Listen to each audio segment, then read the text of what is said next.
from our primary, junior, and senior schools to come forward and join you in the ceremonial arena to witness this historic presidential assent.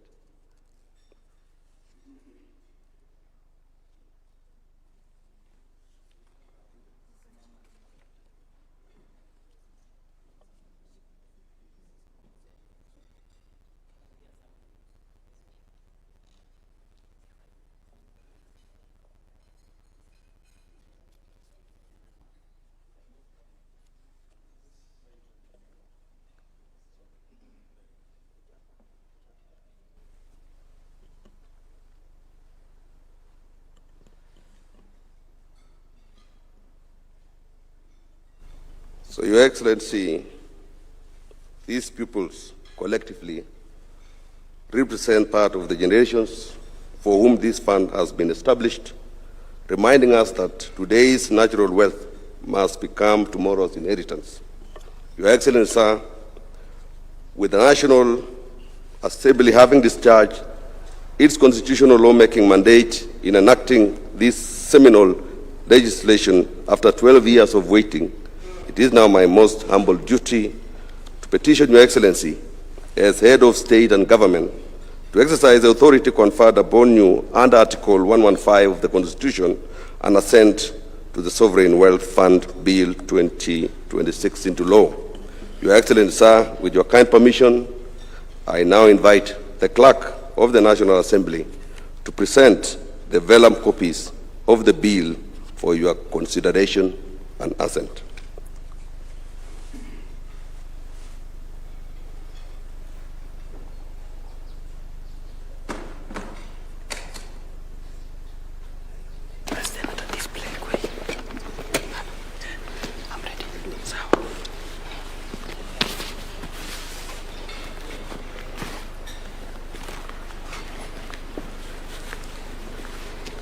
Excellency, good morning. Good morning, Mr. Clerk.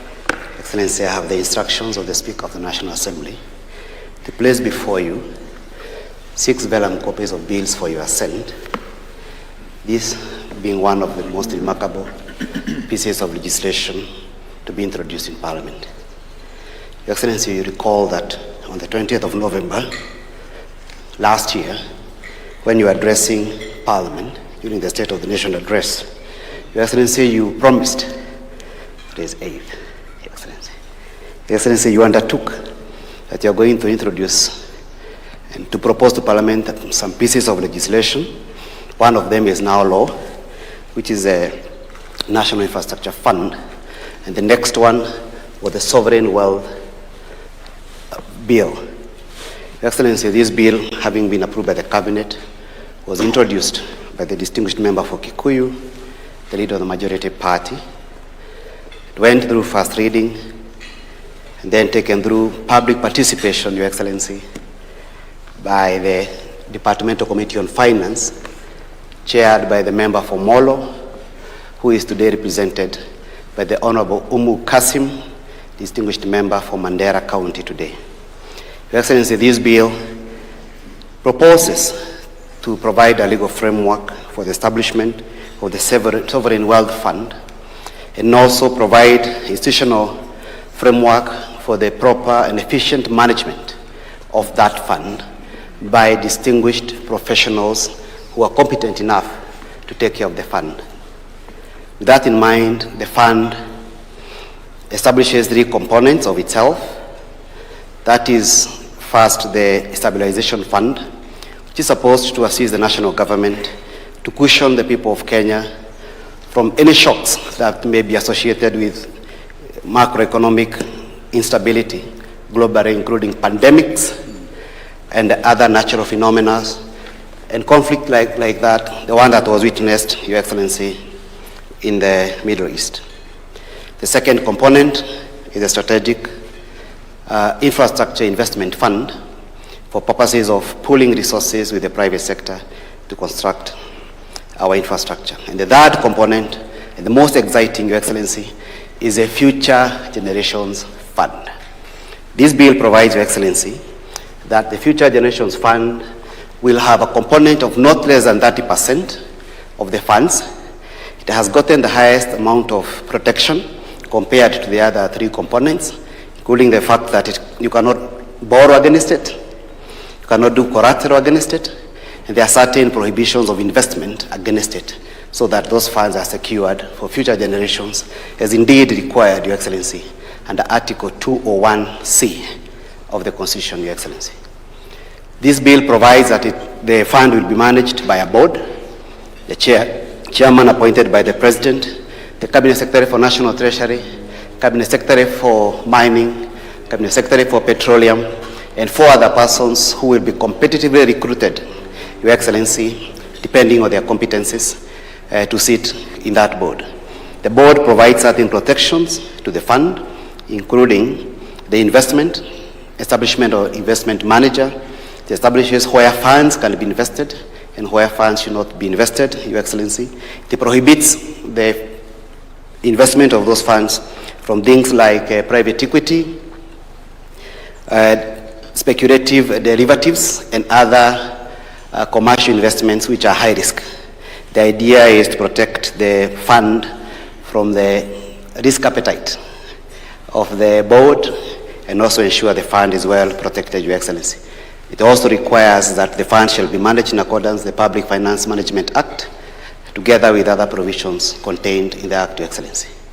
The bill has 4 schedules. One of the schedules provides for how the investments can be made, how drawings can be made, the affairs of management, the management of the affairs of the board, and many more.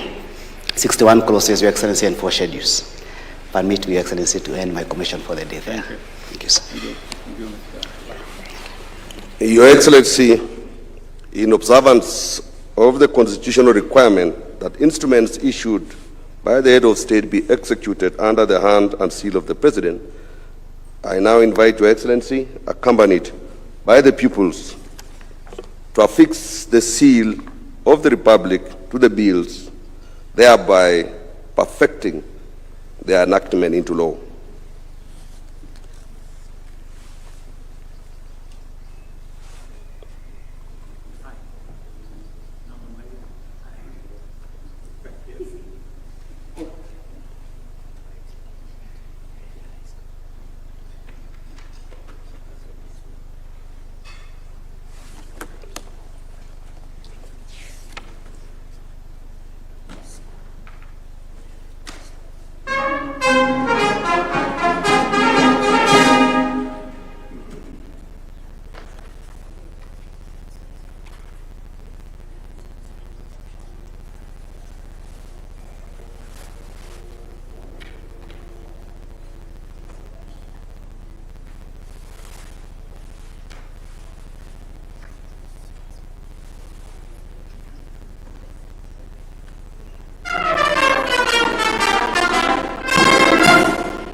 With Your Excellency's assent, the Sovereign Wealth Fund Bill now becomes law and is entered into the body of the laws of the Republic of Kenya.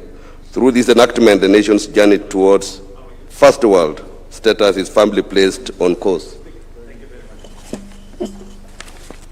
So, Your Excellency, you may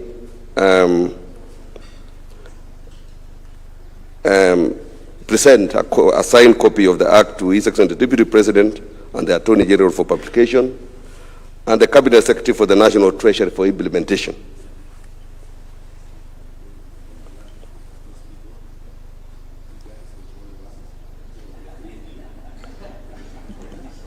And thereafter, you may present to the Speaker and all the Leader of Majority and all other members of Parliament present.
So may we all arise so that we can celebrate the new act.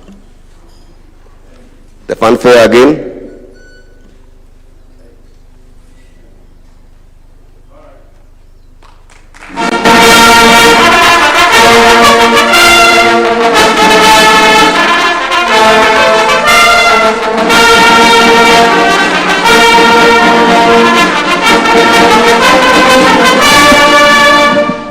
Your Excellency, you may resume your seat.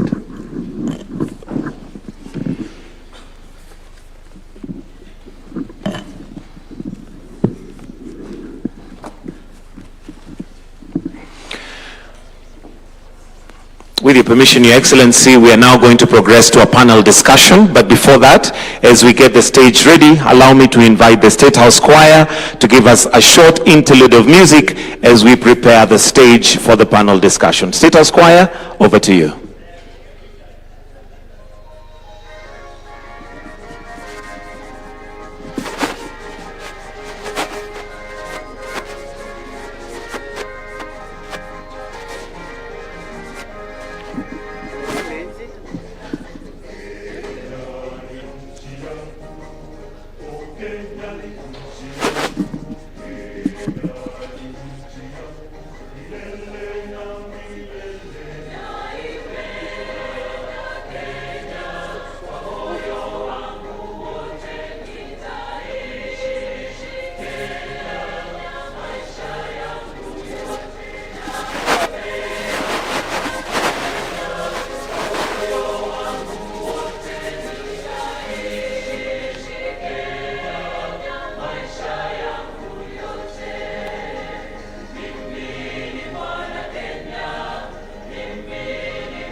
Nitaendelea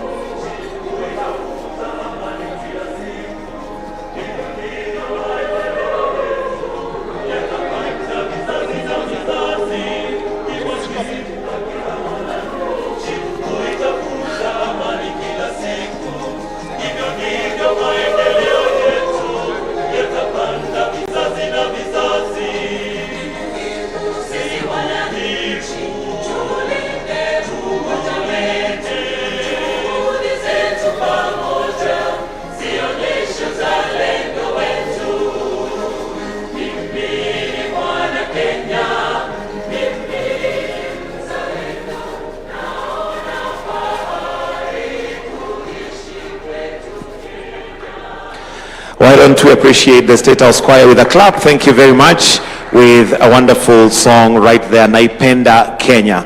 Your Excellency, with your permission, allow me now to transition to the panel discussion, and at this point to invite the moderator or the discussant, which is Mr. Wallace Kantai, Head of Communication at Central Bank of Kenya, to take his seat. We can give him a clap as he's coming. Karibu sana, Wallace. Let me also invite Mr. Tom Gitogo, Group MD and CEO Britam, to also take his seat. Mr. Nicholas Indondeka, Chair Fund Managers, to also take his seat. Mr. Paul Russo, Group CEO, KCB, Mr. Paul Russo. Dr. James Mwangi, CEO, Equity Bank of Kenya PLC. A clap for him as well as they're coming. Then the last panel person is Honorable FCPA John Badi, the Cabinet Secretary for National Treasury and Economic Planning, to take their seats. Most welcome. You may take your seats, and I'll now hand over to Mr. Wallace Kantai, who is going to be the discussant or the moderator for this panel. Welcome.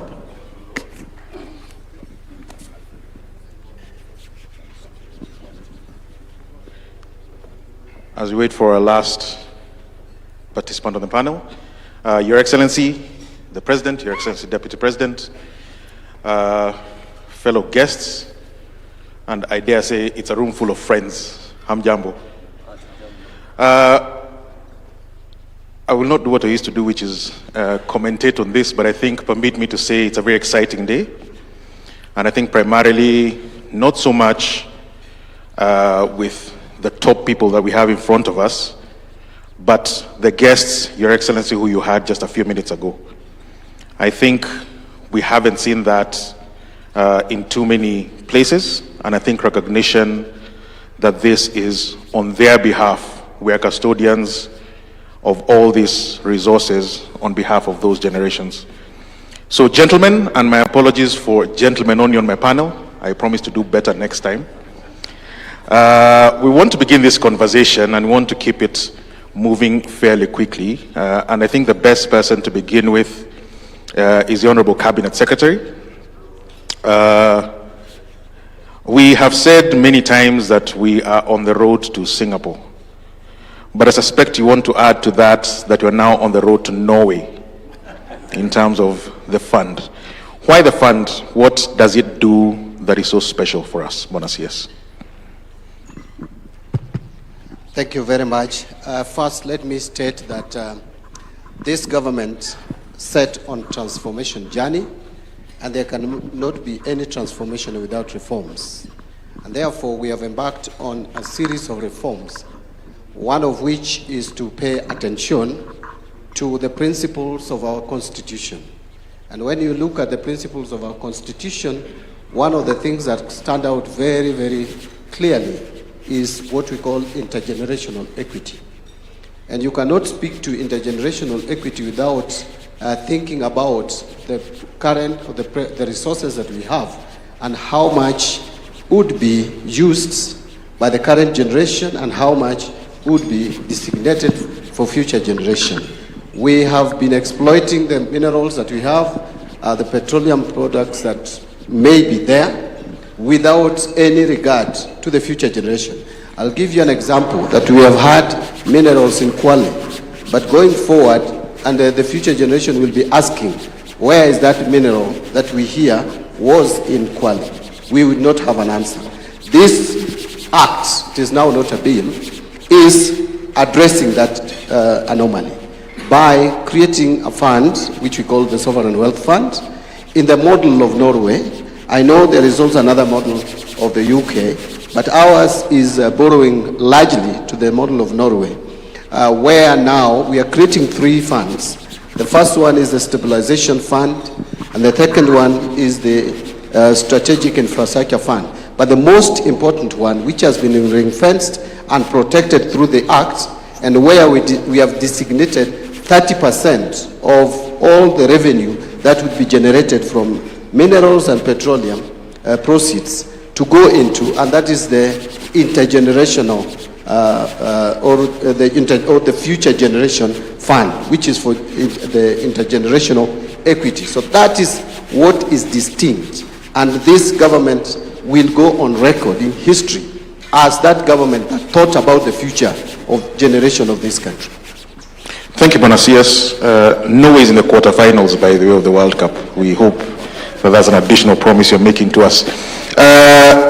Bonakili, you've been in charge of public funds, in a manner of speaking, for a very long while. How exciting is this moment for you, and what does it mean going forward? Thank you very much. On behalf of our pension industry, I would like to say we are very excited because we normally deal with intergenerational wealth, actually, because we deal with pensions for the current generation, we deal with the future generations, and as a trust. For me, it's exciting because I believe that we should actually consider other sources of funding this sovereign wealth fund beyond the natural resources. I believe any Kenyan of goodwill should be allowed to donate their wealth to the sovereign wealth fund. So I want to suggest that the House of Parliament should consider an amendment to label any Kenyan or even any foreigner who loves Kenya of goodwill to donate into this fund. I would be one of the first ones to put some of my wealth in my will to the sovereign wealth fund. Secondly, there are many other sources like unclaimed financial assets. We have other sources also which are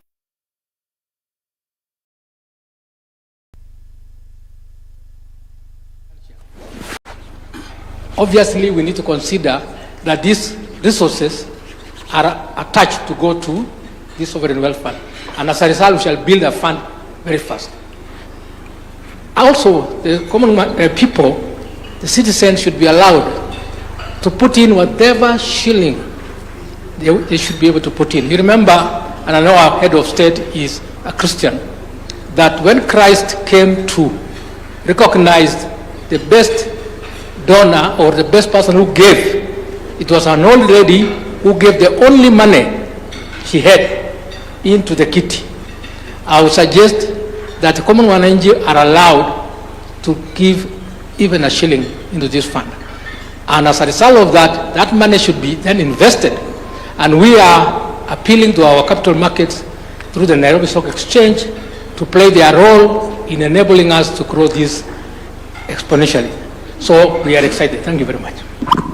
Well, thank you. And that is an interesting proposal, because one of the people who revolutionized finance from the mass direction is yourself, Bona James Mwangi, starting 30 or so years ago, and we can see where it's led to now in terms of what I might call financial inclusion, but more particularly people taking part in the development of their own country.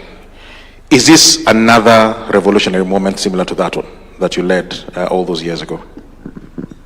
Thank you very much. I think this is beyond a revolutionary movement, because it's the collective will of the Kenyan people signaling their commitment to invest into the future. So when a people decides to build the future themselves, they liberate themselves from dependence.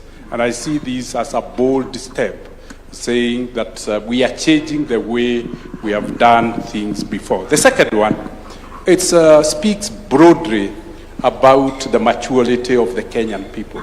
When people think beyond themselves and think about future generations, it then means perpetuation of a legacy of a nation. But also, when you create an institution with the protocols, like the one enshrined in this institution, you protect that wealth specifically. And that is what I see as very bold steps that are very, very transformative. But I think for me, what touched me most was to see a wings to fly scholar. And he greeted me and said, "You gave me a scholarship. I can now see investment for the job that I will take after education." So you can see people can relate that it's not just present, but the future is secured. And that to me is quite telling. But let me talk about Norwegian sovereign wealth fund. That is maybe the best example, and you can compare it with the British sovereign wealth fund. They were started at the same time for the same purpose, oil from, but you can see Norway now has 2.2 trillion US dollars in the sovereign fund for a population of 5 million people. That is staggering. They have not only secured their children, they are now securing grandchildren. But what is unique about this, and I say it, I know it well, because 14% of the entire shareholding of Equity Bank is by the Norwegian Sovereign Wealth Fund. You can imagine, we Equity are limiting 14% of all the dividend we are paying to the Sovereign Wealth Fund. So the structure of investment, they can tap on the best investment in the world to facilitate the growth of their wealth. But we have borrowed this concept as equity. We all know equity 30 years ago, you have evoked 30 years ago. The smallest financial institution in Kenya, number 66 out of 66. But it's the discipline of thinking about the future that has created equity. The last time equity raised capital was 2007. 2007. But 20 years, we have funded by sharing today's prosperity to build the future. We only pay 30% of available for distribution as dividend and reinvest 70%. And I see this is what the country has started to do. Thank you. Thank you. And Bonoso, you're also in the banking sector, but I'll approach it perhaps more directly in that regard, and where the banking sector is today and what it looks like going into the future. This is new, but it's also very big in terms of the resources that will be in it, and also some of the ambition behind it.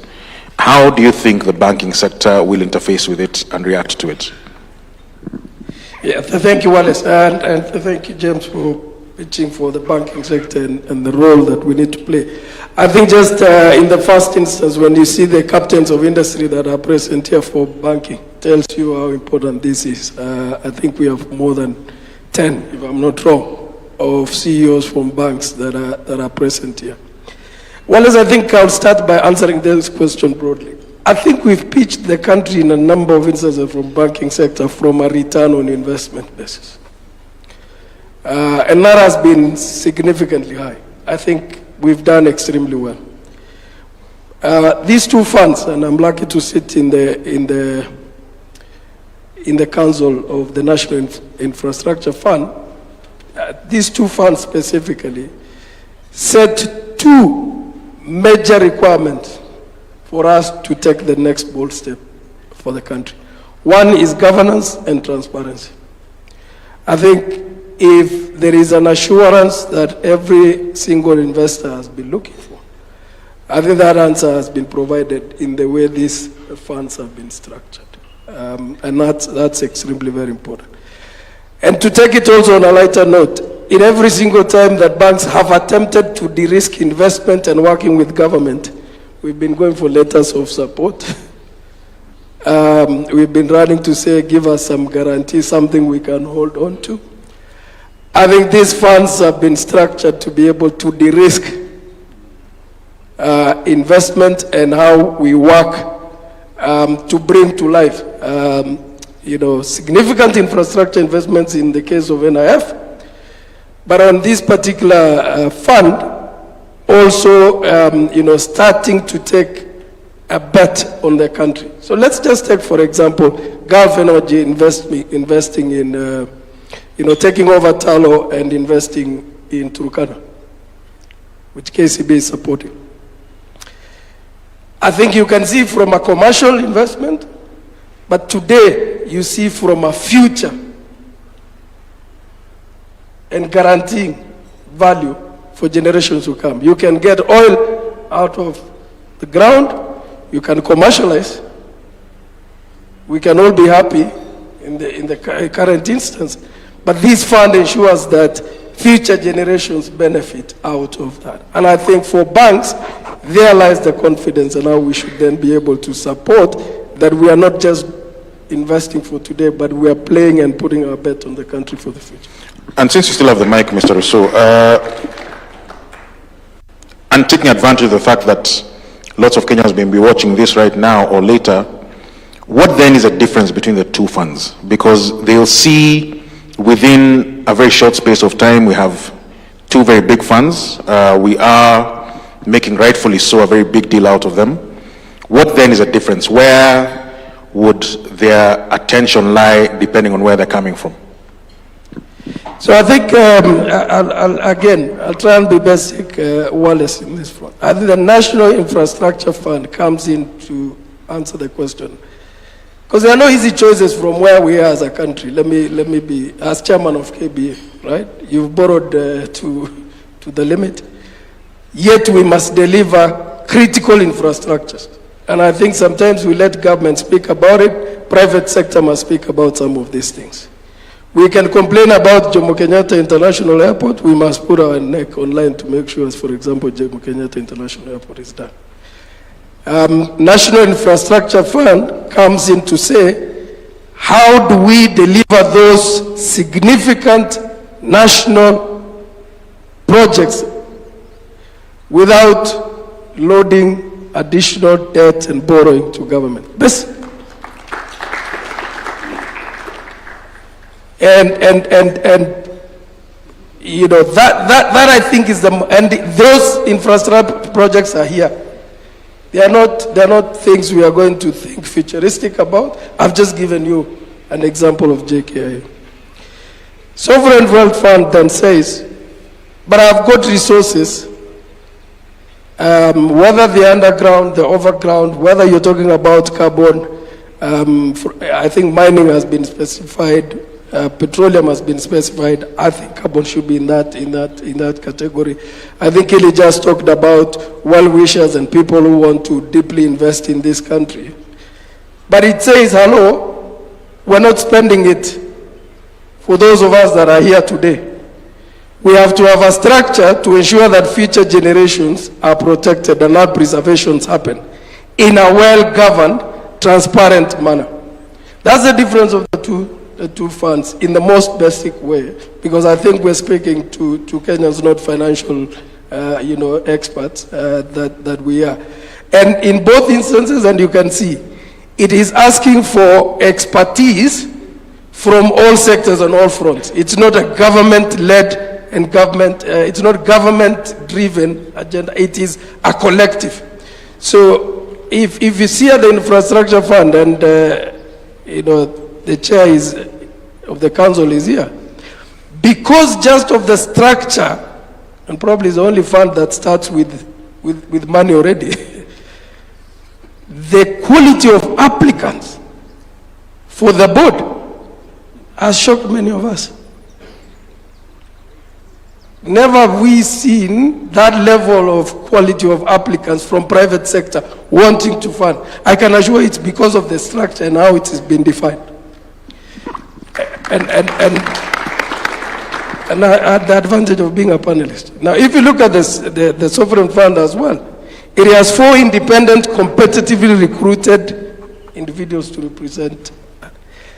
I think we have to pay attention to governance and transparency in both funds and how it's enshrined in the acts as a way of sustaining and building confidence. Because all of them will thrive on confidence, isn't it? Investors thrive on confidence.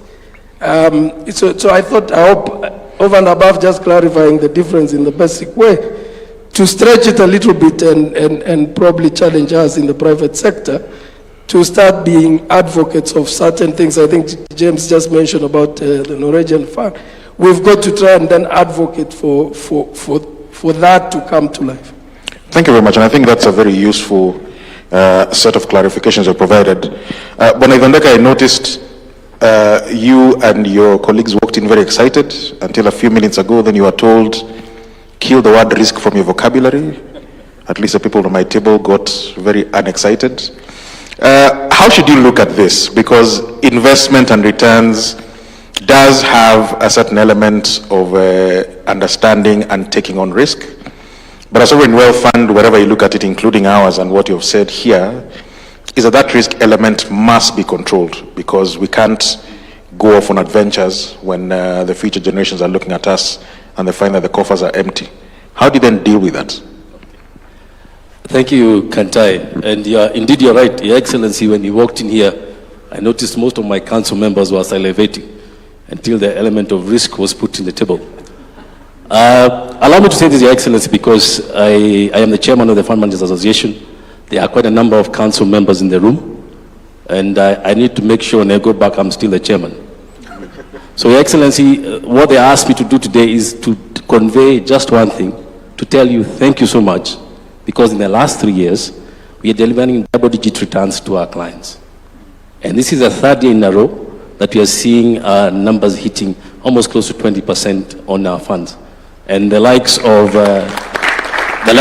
Kili are very happy, the likes of Koros, the likes of Dr. Yabe, and that movement that has been there back to back, as they say in football, Your Excellency, is because of that focus. So we must say thank you for that braveness, walking into the markets quite quickly as soon as you took over, and that excitement and that confidence was executed in the market.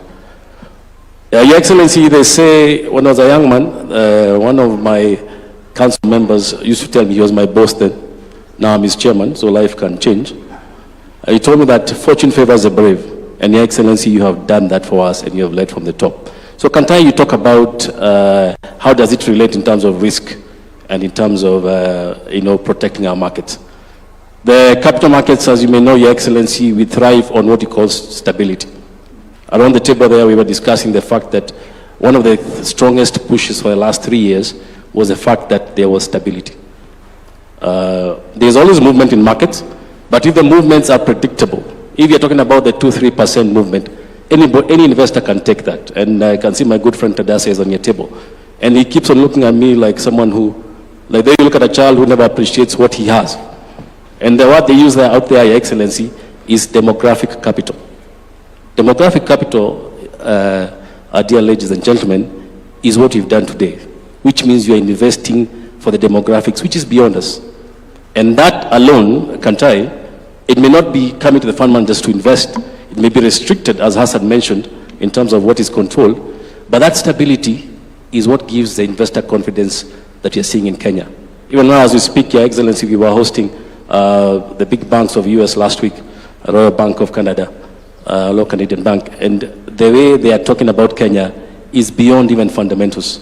It's about just positive excitement and what we call demographic capital. So while we may not be directly benefiting, it may be controlled, as the Parliament has put it, but for us, we know that stability is what we thrive on. Stability of markets, predictability of returns, when people can invest and be able to see what is coming in the next 3 years, for us, we are more than happy to continue residing in this economy and doing the best we can.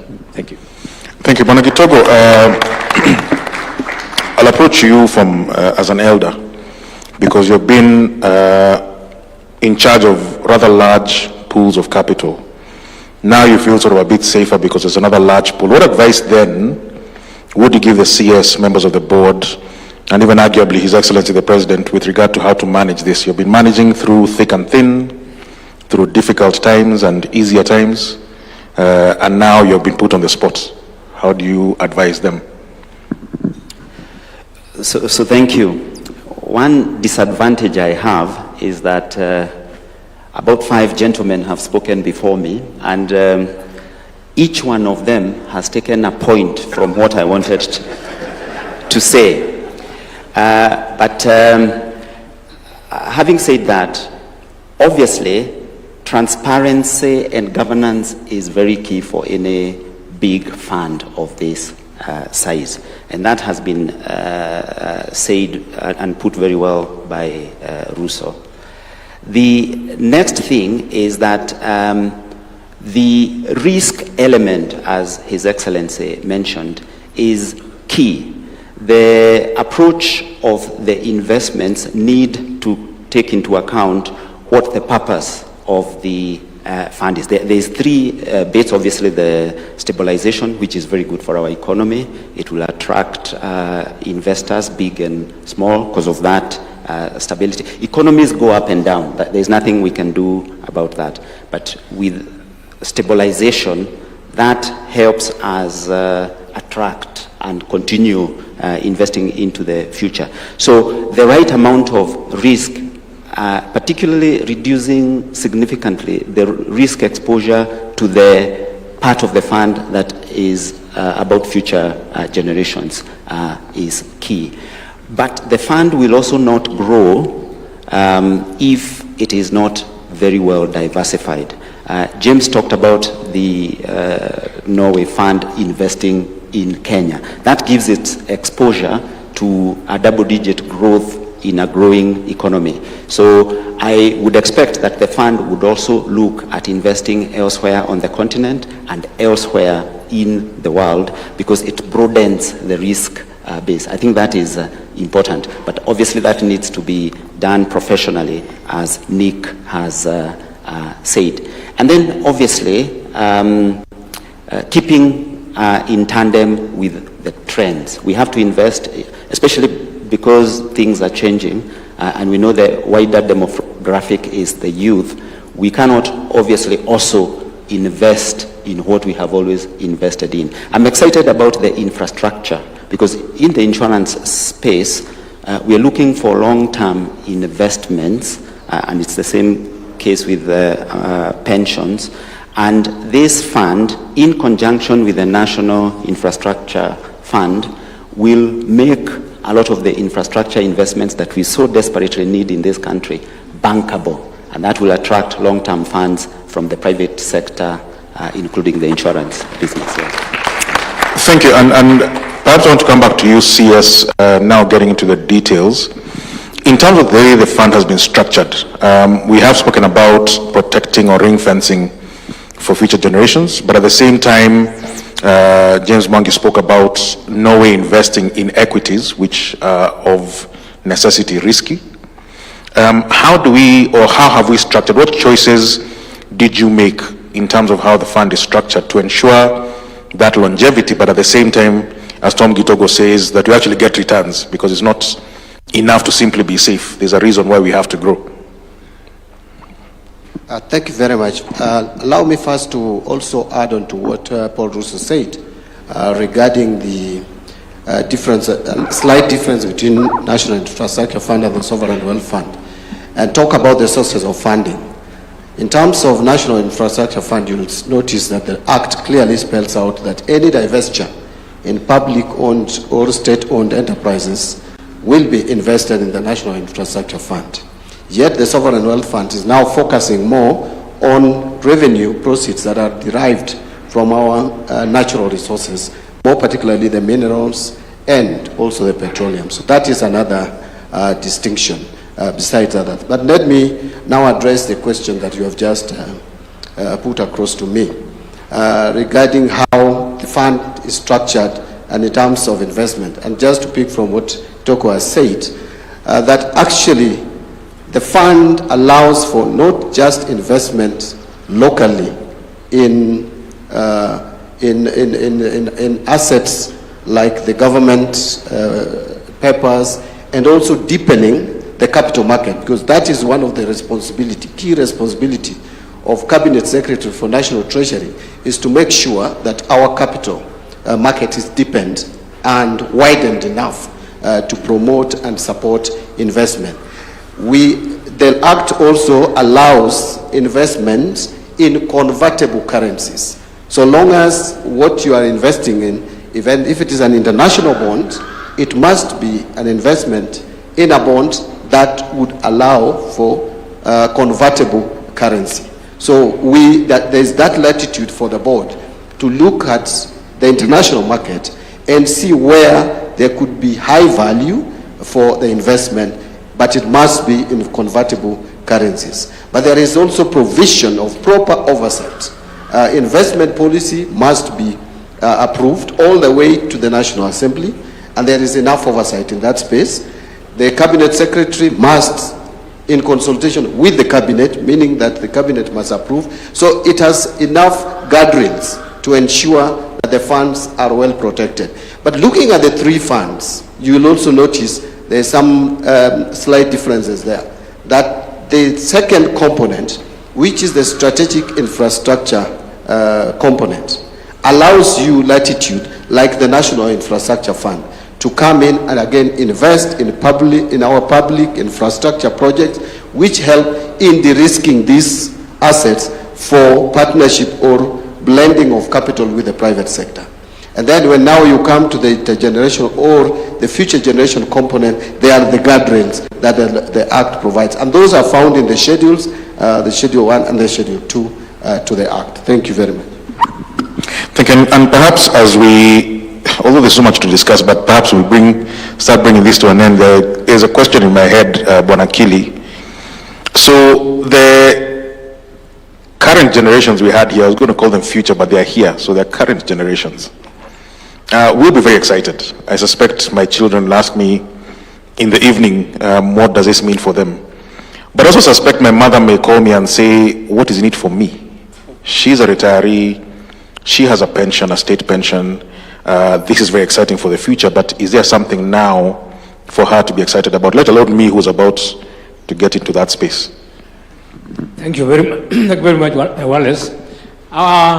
If you look at the purpose of establishment of the Norwegian Sovereign Fund, it's actually majorly targeted at pension, which is then for the citizens of that country. When I've had engagements with the Norwegian pension, that particular fund, and they say that they have saved enough that even if they don't get any new inflow into the fund can last more than 25 years plus.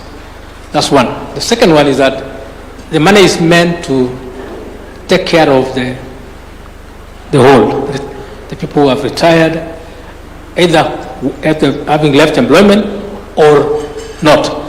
And I think it calls also for our country, and Your Excellency, I really want to ask you that now go to the next step, establish a universal social security fund for all citizens of the country, so that part of this funding, part of this money can actually be channeled to that universal fund, which is state funded. It is a promise in Article 44 and 43 of the Constitution. And I think it's the right time that we also launch that one. And that will make your grandmother and our mothers happy. At the same time, it will take over the burden from the current social protection programs, which is a cash transfer, which is basically not well funded. And for the future generations, now they will have some comfort in that there will be an element of assurance that the future is bright. We keep on promising them that the future is bright, but now they can see it and align with the fact of this particular asset being available for them. Thank you.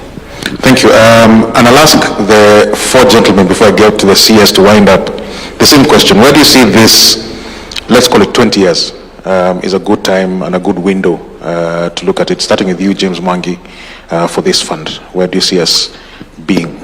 What I really see is a transformed public sector, because what this fund does is that it creates disciplined planning. So we will now be a very structured, planned economy.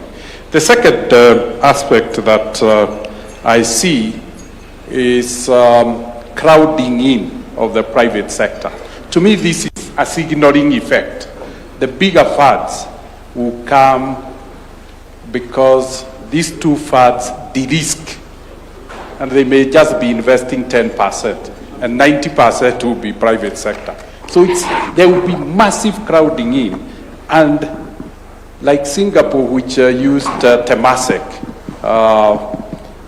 FAD, there is a possibility that we could be able to reach 25% investment as a percentage of GDP. And if you look at all stories in the world that has ended up well, investment as a percentage of the GDP is about 25. Kenya is at 18. These two facts, together with the crowding in of the private sector, would allow us to breach the 25% state, and then that can usher a predictable growth path for the economy to transition. Thank you, Ruto. Same question, 20 years. Yeah, I think about the multiplier effect and technically what is going to come out of that. I personally see that level of confidence and, the ability that you don't have to explain Kenya as an investment destination with governance and the transparency that is provided for. And as James has said, look, funds will follow, as I said earlier on, ROI, but will follow governance and transparency. So significant investment. Thank you. Thank you, Kantai. For me, I think 20 years down the line, I expect to see a very different country. And Your Excellency, we must congratulate you, because what this sovereign fund is doing is to make sure that the David Ndees and the Hassans, 20 years down the line or even earlier, don't have to go to those Mutaiga meetings that David Ndii had to go through every Thursday, just to think about how we will not default on the Eurobond, and God gave us that favor. So one day you write that book, Your Excellency, and we'll have a small chapter there of the late nights. It stopped becoming a government issue, it became a whole sector issue, and we are happy we went through that. As it is right now, Your Excellency, the number of DFIs has gone up. I think we were talking about that report early in the morning. As it stands right now, we are hosting delegations of big capital. We know California teachers, big pension schemes, big sovereign funds, all the way from even Netherlands. All they're trying to do is just to get 1% into Kenya. Remember that demographic capital is what they're seeing. So 20 years down the line, I don't think any president will have to go through what you went through. You'll be having an economy which is running itself. And for the fund managers, please make sure your tickets are already in, because as you walk into the future, there's more money coming, chasing for the same resources. So we need to get ahead and protect our country. Thank you so much. Thank you. Tom Gitogo. I think for me, given the confidence that this gives and signals to the economic players, and given the work ethic of Kenyans, this gives us a sure chance of perhaps being the biggest economy on the continent. Oh, wow. Short and succinct, and that gives you pressure, Bonasias. Where are you taking us? Thank you very much. First, let me make it clear that, in my opinion, President William Samoei Ruto will go down in history as the most reform-minded and transformative president that this country has ever had, and probably will ever have. I say so because in this administration we have seen privatization acts legislated in 2025. We have seen the Government-Owned Enterprises Act legislated and enacted, very transformative. And when you want to transform a country or any system, you must disrupt it. So what we are seeing is actually disruption that is positive and progressive. We have just had National Infrastructure Fund enacted into law, and a fund that has attracted over 2.8 billion US dollars. If you study or you take a sample of all the funds that have been set up, the National Infrastructure Funds, probably ours has the highest startup or initial capital. I have discussed the Indian fund, the Indian model with them. They started with less amount than ours. So we are starting at a very strong position. Now we have the Sovereign Wealth Fund, another first for this administration. So I don't think I'm sycophantic if I say that President William Ruto will go down as the most transformative, the most reform-minded president, and thankfully I will be hanging on his coat for the period that I served in this office, also to be branded probably the most transformative cabinet secretary, depending on how long I sit here. But where we are taking this country, as a government, we are taking this country, you know, we have said it, and it sounds like a joke, but it's the reality, that we are taking this country to Canaan through Singapore. But now it appears even we will be rerouting through Norway before we navigate to Canaan. But again, because we want to reach Canaan quickly, we will make sure that we fast track the journey. That is why we are starting. National Infrastructure Fund is up, and the board will be announced soon.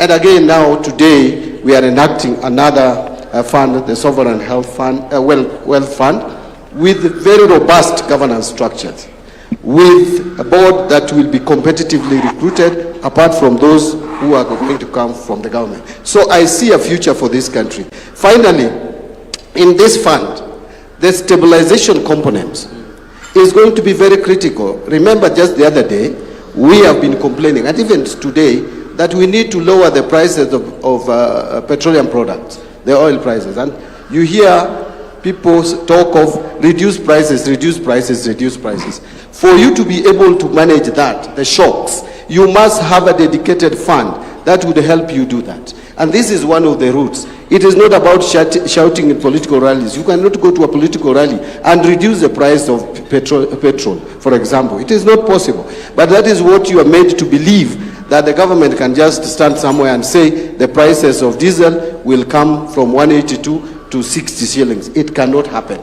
It will only happen when we have deliberate and dedicated funds which would help us in approaching such initiative. Thank you very much. So, Your Excellency, no pressure whatsoever from what I'm hearing. So if you join me please in a round of applause for our guests. I think they've been able to break down quite a complex set of ideas and also the practicalities of this fund in a way that I think we're starting to understand it. And we do hope, and the promises have been made, that this is going to be revolutionary for this country. Asanteni sana, and I want to hand over back to Gitonga. Thank you very much. Why don't we put our hands together for the panel again? Thank you very much, Wallace, for your indulgence. And Your Excellency will now progress to a few comments that we will have. And as we clear the stage, kindly let's clear the stage. Thank you, Your Excellency. And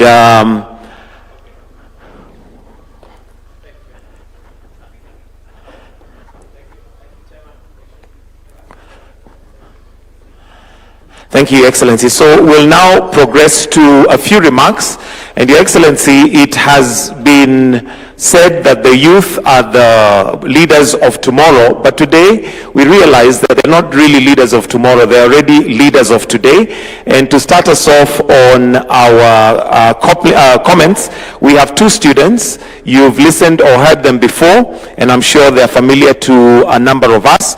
And I'll invite Lynn Mogore, who is the president of Kenya High School, together with Rooney Gitonga, who is also the president of Bureirori Boys Senior School in Meru. Why don't we give them a clap as they're coming?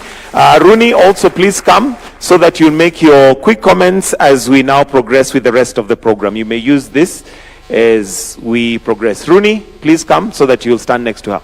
Please go ahead.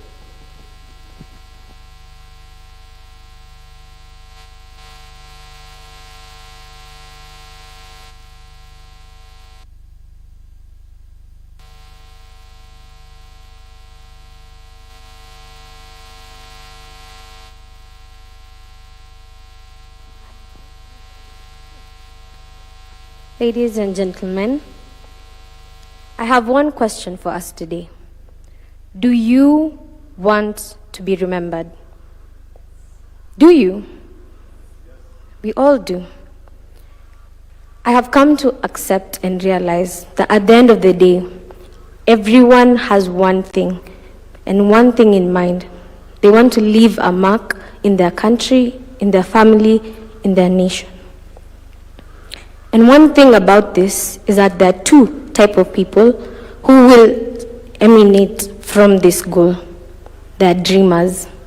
Dreamers are people who have big ideas, and eventually they work towards their big ideas. But one thing about a dreamer is they do it for themselves. But the second type of people, we have visionaries. Visionaries work towards achieving a big goal, but not just for themselves, but for other people. They think beyond themselves. Today we have just witnessed His Excellency signing a bill into an act. The bill itself is now an act, is the Sovereign Wealth Fund, pillared with three major funds: the Stabilization Fund, Strategic Infrastructure Fund, and the most important to me, the Future Generation Fund.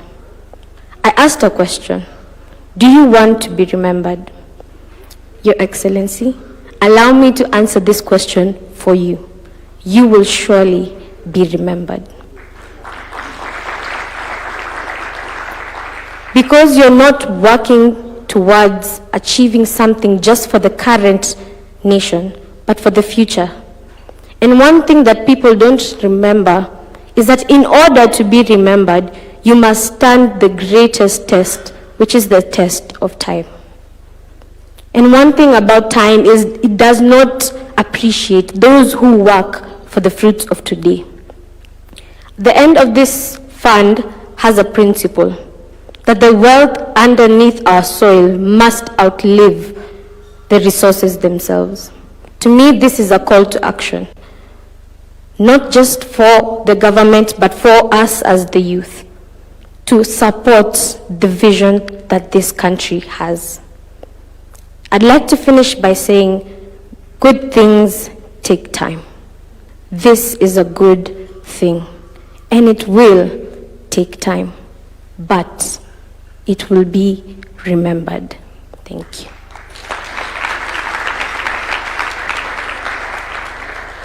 Okay, thank you very much, distinguished guests, ladies and gentlemen. Good morning. Okay, let me take this opportunity first to thank God for enabling me to be here. It is a dream come true, if I can say that. Me setting my foot on this great place, it is a dream come true. And I will quote the words of our president: I am a man on a mission. I don't have room to lose hope or any option to retreat. I'm not going back again on the village. I'm rising. Okay, on this great day occasion, first, I would like to thank the government of Kenya under the leadership of our president. It has greatly shown us that they are not just investing for the current world. They are not just investing for the current nation. They are investing for the future. And this validates that our leaders, these great leaders of our nation, are optimistic for young men like us. They are not just building for themselves, but they want to create a generation where Kenya, at 50 years to come, at 100 years to come, will still remain firm. And thank you very much, Mr. President, for setting that foundation. You have laid a foundation that shall remain for many years to come. This, the Sovereign Wealth Fund, is such a great achievement that shall remain in our country for many years to come. I want to share this. Again, a quote that said that leadership is a privilege. Not only a privilege, but a privilege rooted with responsibility. I have come at a moment, I just look at the government of Kenya, and at least I am relieved, because I know the people that we have installed our lives on are people who are capable of leading us to higher levels. In the lives of our president, a person who is greatly committed to transforming our nation, a person who is always optimistic about the future. We thank you very much. I have seen this thing worthy because it is considering us. We are the future of Kenya, the future of this great nation. And you have invested onto us. And Kenya is not going back again. Kenya, we are rising. The pride of Africa. That is our position. That is our milestone. I know challenges will come. But this great occasion of today has set a milestone that even those challenges, when they come, at least Kenya will be at a par. That we can affirm onto those challenges and we counteract them in our nation. Thank you very much, our government. That one is a great, great achievement that shall remain remembered in our lives. Also, before I finish, I want to acknowledge the presence of my father. Dr. James Mwangi is my father. I want to say this in front of the nation, that Equity Bank has made my life. And I have promised him several times that I'm not turning back. He gave me a scholarship and a wings to fly to join high school. And I promised him that the opportunity that he gave me, I was worth it. And I'm not returning back. Thank you very much. Thank you very much. Thank you very much. Okay, may God bless all of you, and may God bless the Republic of Kenya. Thank you very much. A round of applause for our students. You may take your seats. Your Excellency, I am also guided to give an opportunity to Mwangi Ngai, and Mwangi Ngai is from Rusinga School, but he also was a witness to the process of the making of this particular act, which is now, this bill that is now an act. And Mwangi, very briefly, kindly just give your comments. Very briefly, please. Thank you, everyone. Your Excellency, the President of the Republic of Kenya, Dr. William Ruto, Your Excellency, the Deputy President, Professor Abraham Kithure Kindiki, all protocols observed. My name is Mwangi Ngai, and I'll be brief. I wasn't notified. And mine is just to give some few sentiments. And I'll ride on where the Cabinet Secretary of Treasury had left on being transformative. And Your Excellency, with the commitment you have given to us as a country and your citizens, you will indeed go down as a most transformative president that we have as a country. And in the same regard, and so with the Cabinet Secretary, and also my father and my icon and my mentor, our Majority Leader, Honorable Kimani Ichung'wah. And why I say this, I had the privilege, I'm on a work experience opportunity in the Majority Leader's office in the National Assembly. And I've had the privilege to look at it and be at the front line to see it from the second reading to now today when you have assented it. And let me tell you, it's not an easy thing. And I've had fortune does favor the brave, and indeed it does favor the brave. Times came that, I think it was last week, where people are not agreeing, and I realized that people want to pinga, wanataka kupinga serikali wakiwa pale mbele in terms of when they're in plenary. But now when they go to committee, even the Majority Leader had to call for harmonization, which was well led by our MP for Molo.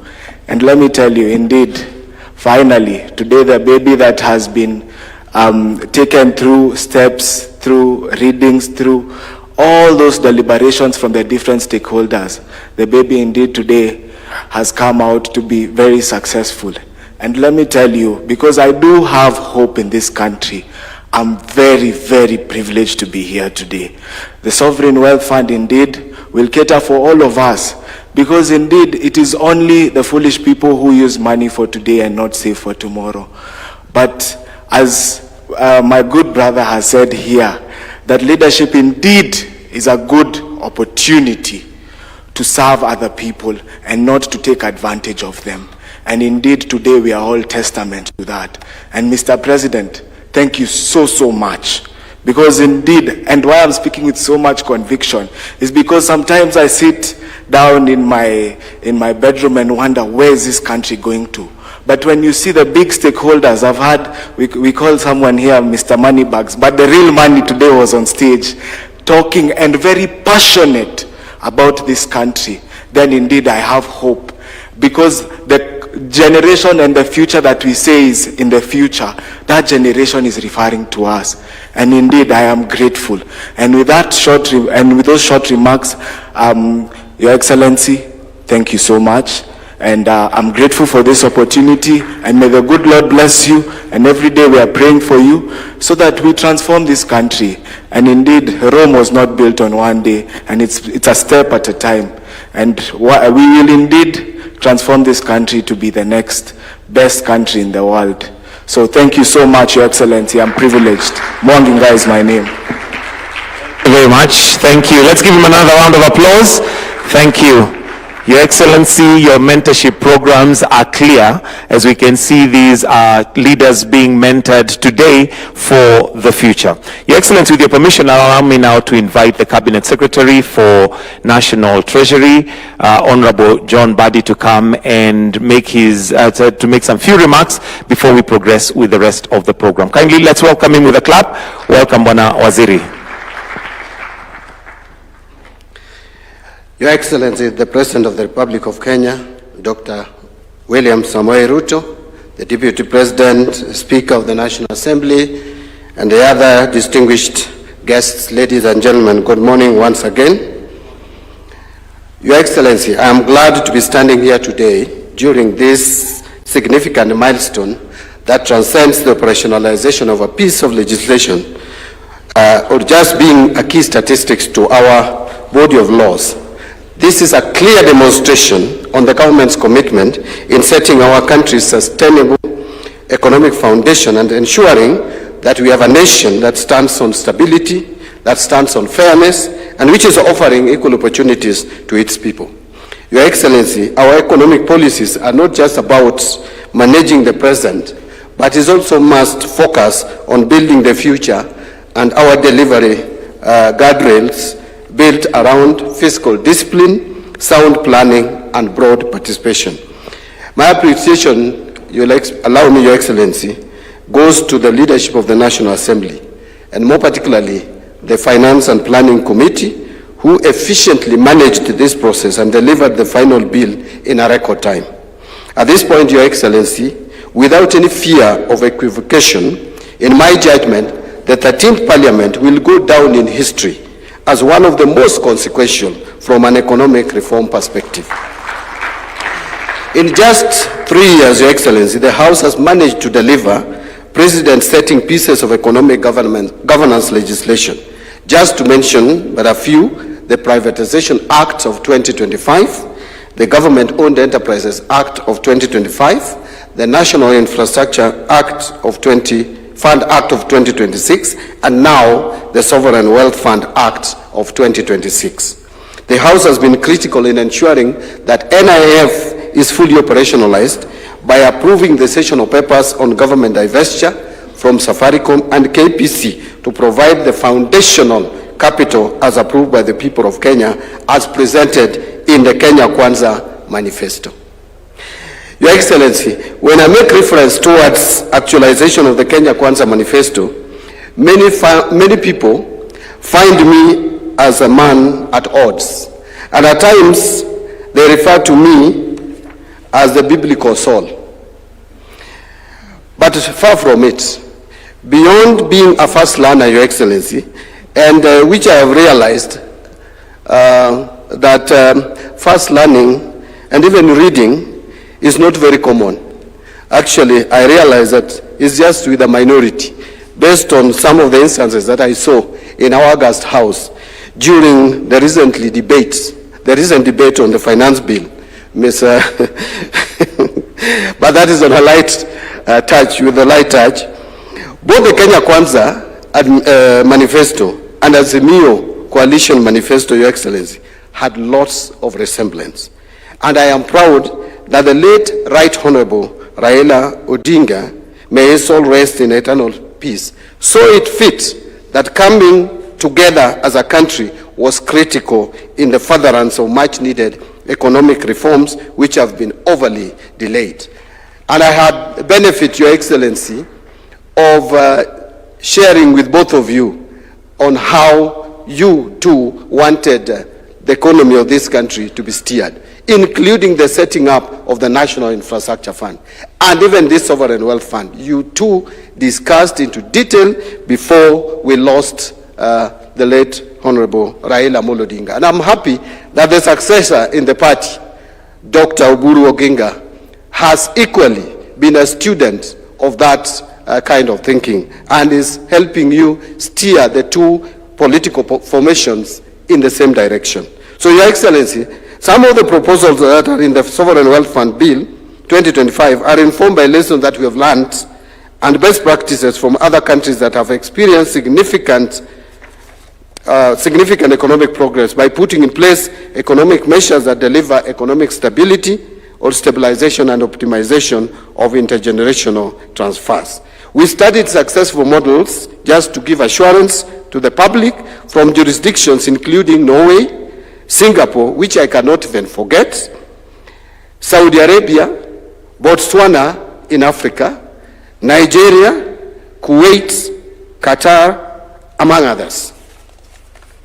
So, Your Excellency, the fund will address three critical imperatives. I don't want to repeat those three imperatives. I think we have spoken about them here during the panel discussion. I just want to mention that from a governance perspective, very robust governance framework has been inbuilt into this act to ensure that its operations are fiscally prudent, subject to the Auditor General, Controller of Budget, Cabinet, and the National Assembly oversight, and guided by the National Treasury's financial assessment, thereby by reinforcing transparency and accountability. To conclude, Your Excellency, I submit that this act is more about economic stabilization. It is more about strategic development and intergenerational equity.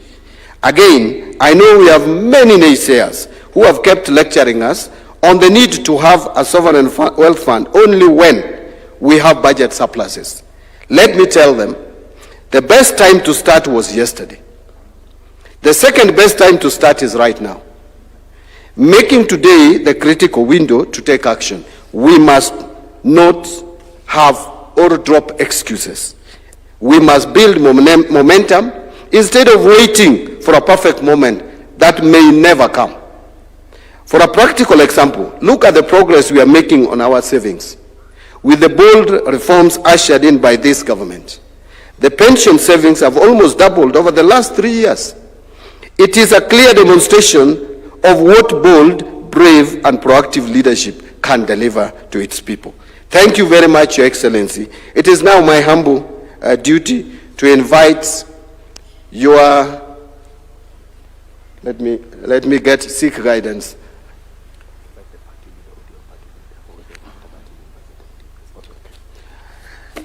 Yeah, I am guided appropriately, Your Excellency. Now it is my pleasure to take this opportunity to invite my party leader, Dr. Uhuru Oginga, the party leader of Orange Democratic Movement Party, who will come make his remarks, and I will kindly ask him immediately you are done, Daktari, you will invite the Deputy President, who will then proceed to invite the President.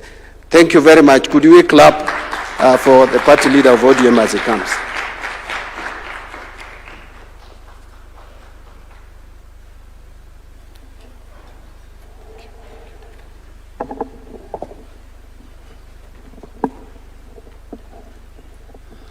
Your Excellency, the President of the Republic of Kenya, Dr. William Samoei Ruto, Your Excellency, the Deputy President of the Republic, and the Speaker of the National Assembly, and all protocols observed.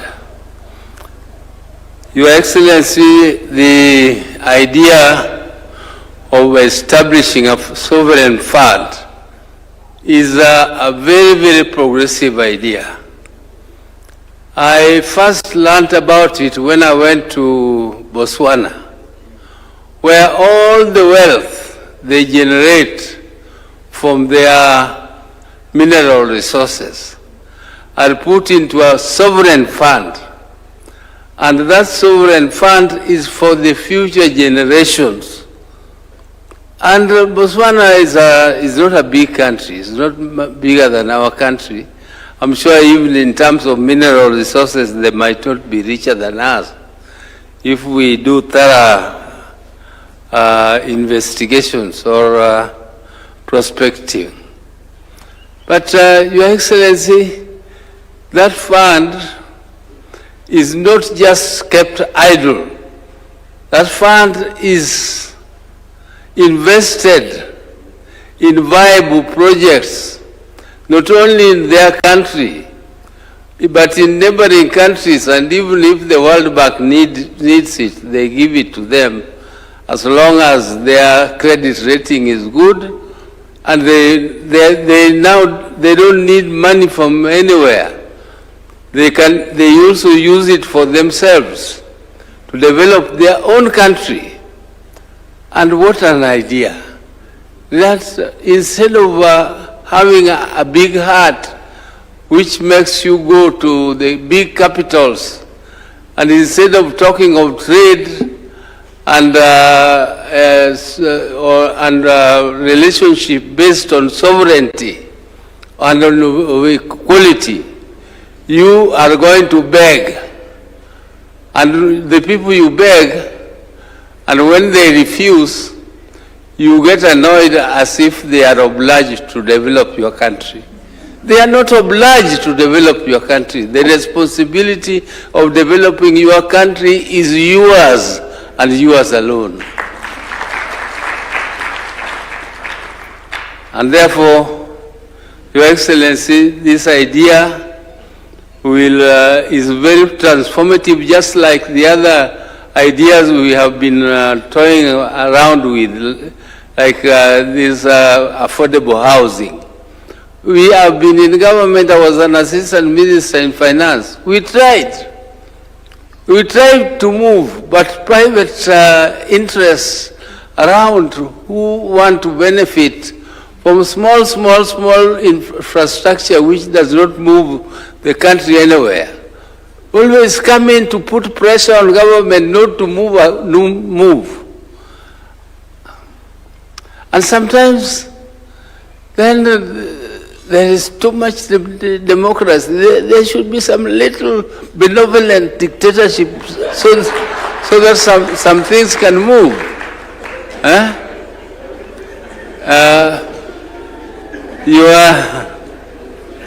Mr. President, I don't want to say that you should be a dictator. I'm not saying that. But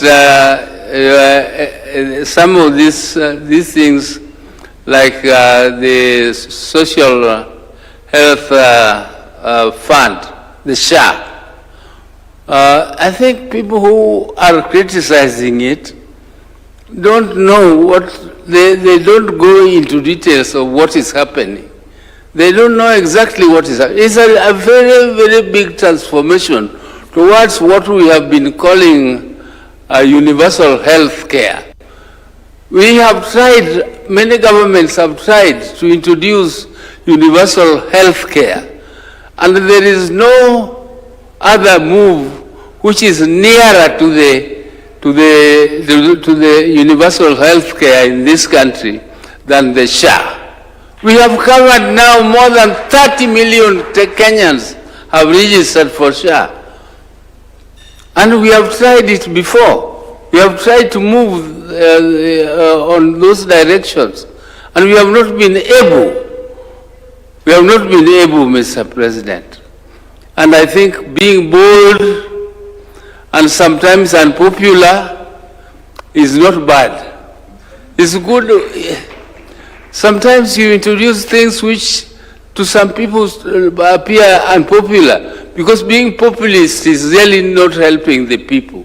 You must go down to the fundamentals and see how, whether you can move ahead, and people will realize very soon that some of these moves are very, very, very helpful to our country, and they are many, many steps ahead of what we have tried before. I'm an economist. I was working with the Ministry of Planning, and moving forward things were some of our vision. We tried. These civil servants, Your Excellency, they know a lot of things. Kenyans have developed a lot of theories, a lot of very good things, and they have been rotting in the cupboards and in the archives. And other countries come and pick them and go and use them for their own development. But I'm very happy, Your Excellency, that you are now trying to at least remove some of them from the shelves and pushing them forward so that our country can develop. And I thank you very much, everybody. I didn't know I was going to make a remark, but I thank you for the opportunity. Asante sana.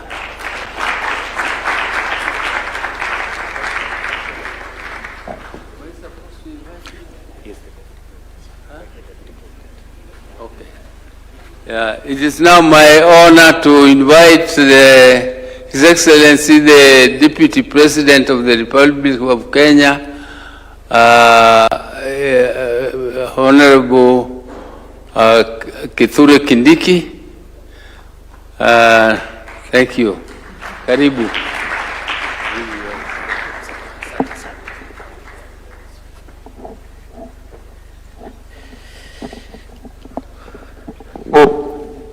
A round of applause for Mzee. Thank you very much. Mr. President, before I make a 2-minute remarks, let me invite the Speaker of the National Assembly just to say something, because I think today is a very consequential day for our country, and the Parliament of Kenya has been at the center of that consequence. Welcome, Mr. Speaker, sir.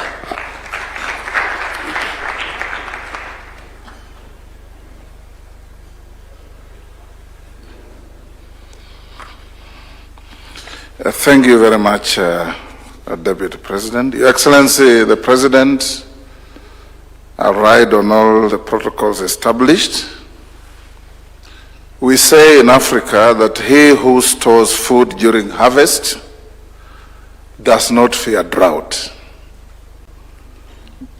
And this is exactly what we are doing.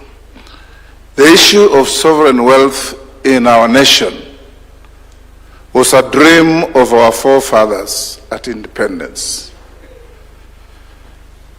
In the famous sessional paper number 10 of 1965 that we have been quoting in many different ways, the underlying message there was that the nation needed savings, and to save is for the future. When President Kibaki came into office, again, we prepared the economic recovery strategy for wealth creation with emphasis on savings. When the Jubilee administration came into office, again, the Sovereign Wealth Fund bill was proposed and attempted to be brought to Parliament. The emphasis, savings for the future. All these attempts did not get to fruition because I believe of the words in the scripture, Matthew 26:41, the spirit was willing, but the body was weak. Today, we have the spirit that is willing and the body is strong. And that's how we have come to where we are on the Sovereign Wealth Fund Act, emphasizing on savings, stabilization, and infrastructure. Your Excellency, the passage of this bill in the National Assembly is a milestone for the 13th Parliament. I'm proud that it has happened at the time when yours truly is the Speaker of the National Assembly of our country. It brought to the fore the quality of some of our members. At one point, it was debated until 9 p.m. in the night, and you could see the galaxy of professional cadre in the House. Economists, lawyers, accountants, educationists, environmental policy experts, engineers, and even those who don't belong to any of those but who understood what it means to have a sovereign wealth reservoir. And I could see this, Your Excellency, when it came to the Committee of the Whole House. Members brought in very deep amendments. There's one member who triggered me to take them to winnowing, who listed amendments to delete all the paragraphs of the bill. And I called him to my office and asked him, what is it you want? He said, I wanted to trigger members to think. And when I brought the team together under the leadership of the chairperson of the Finance Committee and the majority leader, the product they brought back, I dare say, was one of the finest pieces of legislation that this Parliament has passed. And you could clearly see that our members do their research, they do their homework, they do their reading. Some of the amendments were quoting and citing provisions from Norway, from Singapore, from Botswana, from Nigeria, from Denmark.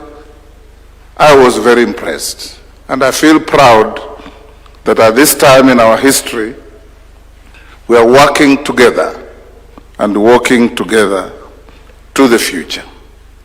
Your Excellency, today as you assent to this bill, it sets the stage for this country to realize the provisions of Article 120 of our Constitution, which provides that the burdens and benefits of use of resources and public borrowing shall be shared equitably between the present and future generations. We have been told here, including by our young people, that we must strive to be remembered. And the people who are remembered for all the wrong things, you will be remembered, Your Excellency, among many things, for transforming this country and standing up to demonstrate that unlike the words of Jesus, your body and your spirit are both willing and strong. And that is what our country is headed to. Allow me, as I finish, Your Excellency, also on behalf of my team from Parliament, I'm here with my majority leader, our clerk, and a few MPs. The reason we don't have many MPs here is because they're on recess and elections are not too far away, so they are in their constituencies. But we can exercise some bragging rights as Parliament. Your Excellency, the 13th Parliament has passed milestone legislations to help this administration in transforming the country. To mention but a few, we've passed the Affordable Housing Act 2020.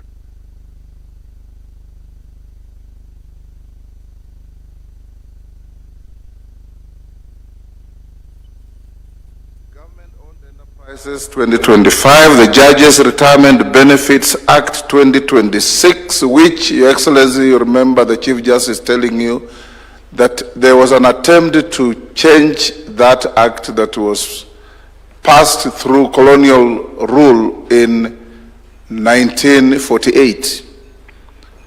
And all attempts at independence failed until the 13th Parliament passed it. The Virtual Asset Service Providers Act, the Technopolis Act, the Climate Change Amendment Act, the Sugar Act. This particularly, Your Excellency, is a milestone.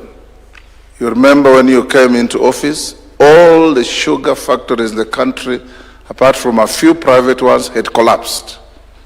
And we are draining resources from the national treasury to pay farmers and workers in factories that were not working.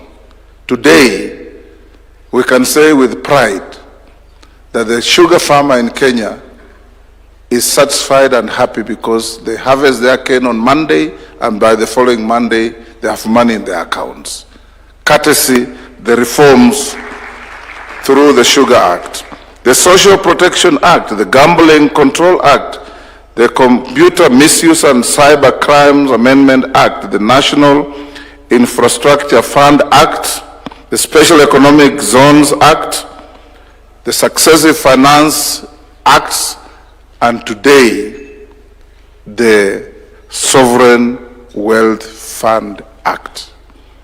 We feel very proud that in the history of our country, when eventually the writers of our history write, they say there was a 13th Parliament that supported the administration to realize what had eluded administrations since independence. Congratulations, Your Excellency, and on behalf of Parliament, we are ready, available, and willing to walk the journey of reforming our country. It needs men and women of vision, men and women of courage, and above all, people who do not fear criticism because it will always be there, to focus on what we must do and we will do to change our country. God bless you.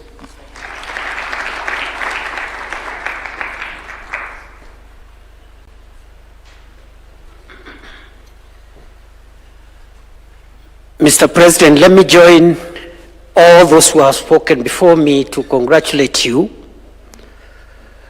for leading our country into this remarkable occasion when we are witnessing the coming into force of one of the most consequential legislations in the history of our country that honors the requirements of our Constitution to use the natural resources we have for the benefit of both the present and future generations.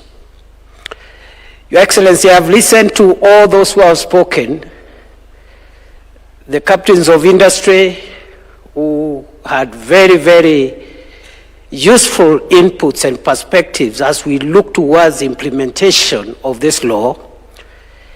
And as the person you have entrusted with supporting you as you deliver the mandate of leading our country, I have taken notes on all the inputs that have been suggested by private sector leaders and all the speakers who have spoken before me. including Speaker Wetangula, who spoke when I was standing there. I didn't have my notebook, but I have noted what he has said about what we need to do as we implement this law. And because I have done that job, and because also today is not my day, allow me to leave it there so that as we look forward towards the implementation of this law, we will support you as you lead us to transforming our country and doing the heavy lifting that we need to do so that the Kenya of tomorrow can be better than the Kenya of today. Once more, Mr. President, thank you very much for your leadership and vision. Welcome and speak to the nation.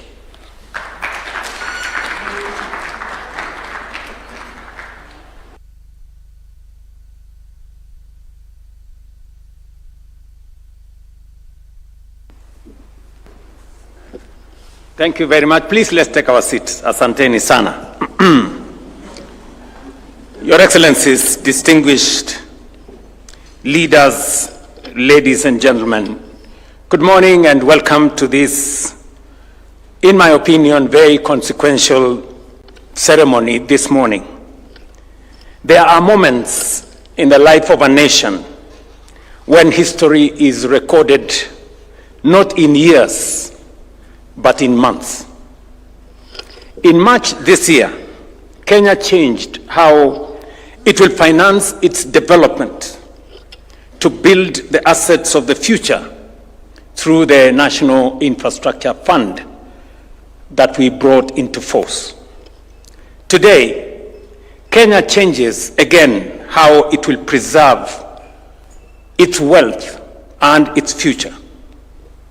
Today, we enshrine in law the institution that will ensure that the prosperity of those assets we create endures for generations, and that is the National Sovereign Wealth Fund.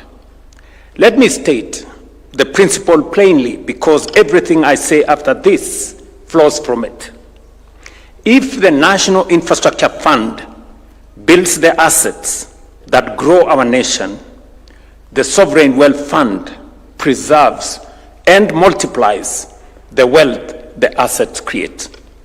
I know there was a question asked to the panelists. I must congratulate all the panelists who spoke here for their candor in explaining to us from their perspective, from the private sector perspective, what they see in what we are doing as government.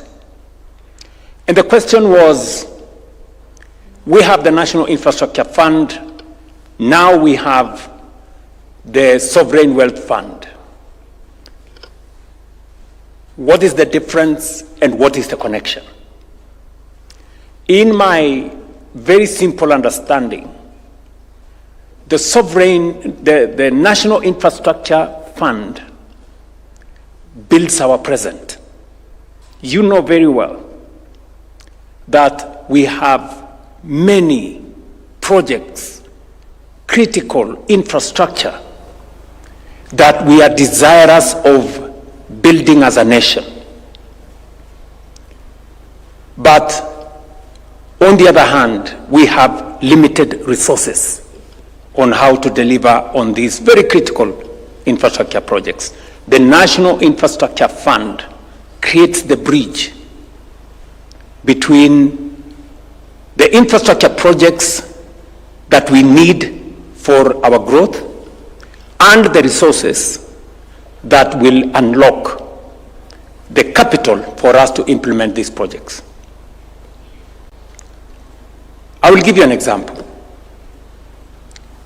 We just signed the contract for the Jomo Kenyatta International Airport.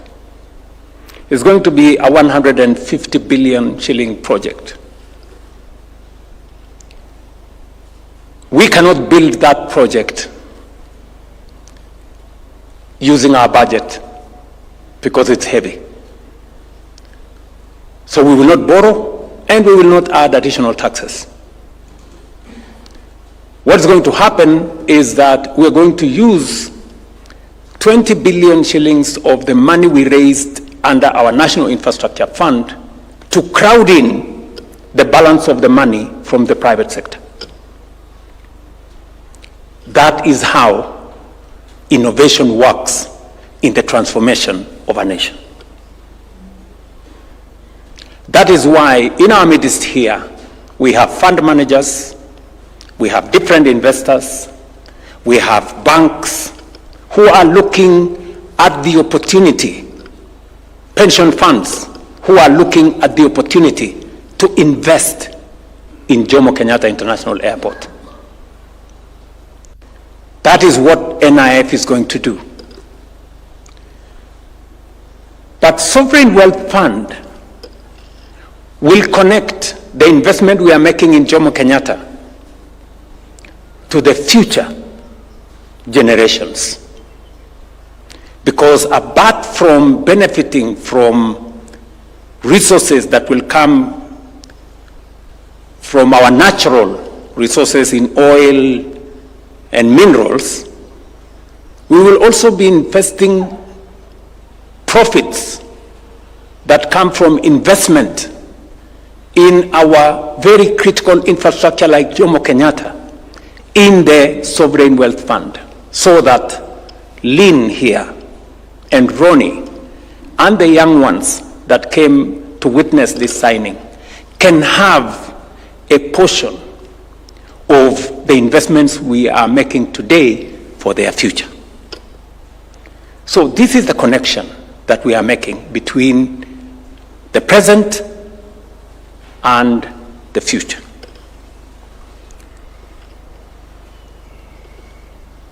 These are not isolated milestones. They are successive chapters in the deliberate transformation of our republic. Over the past 3 years, the bottom-up economic transformation agenda has restored stability, rebuilt confidence, strengthened our economy, and laid the foundations for sustained inclusive growth. With those foundations in place, we now transform how Kenya finances development, mobilizing domestic savings and private capital to build the assets of the future. But financing development is only half the journey. Today we ask a different question.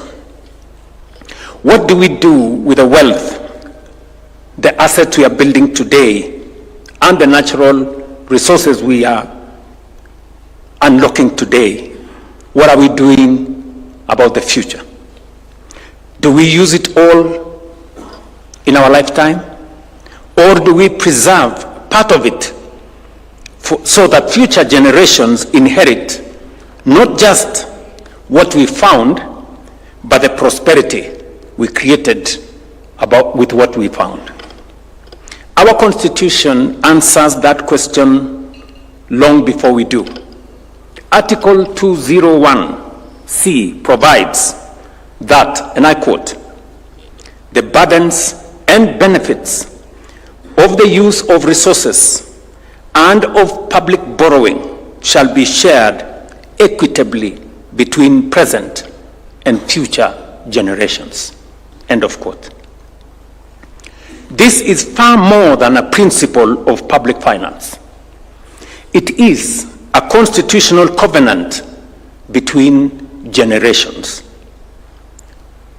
Today, through the Sovereign Wealth Fund, we give practical effect to that constitutional promise in front of our children. Natural resources are different from taxation or ordinary economic production. They are finite by their nature.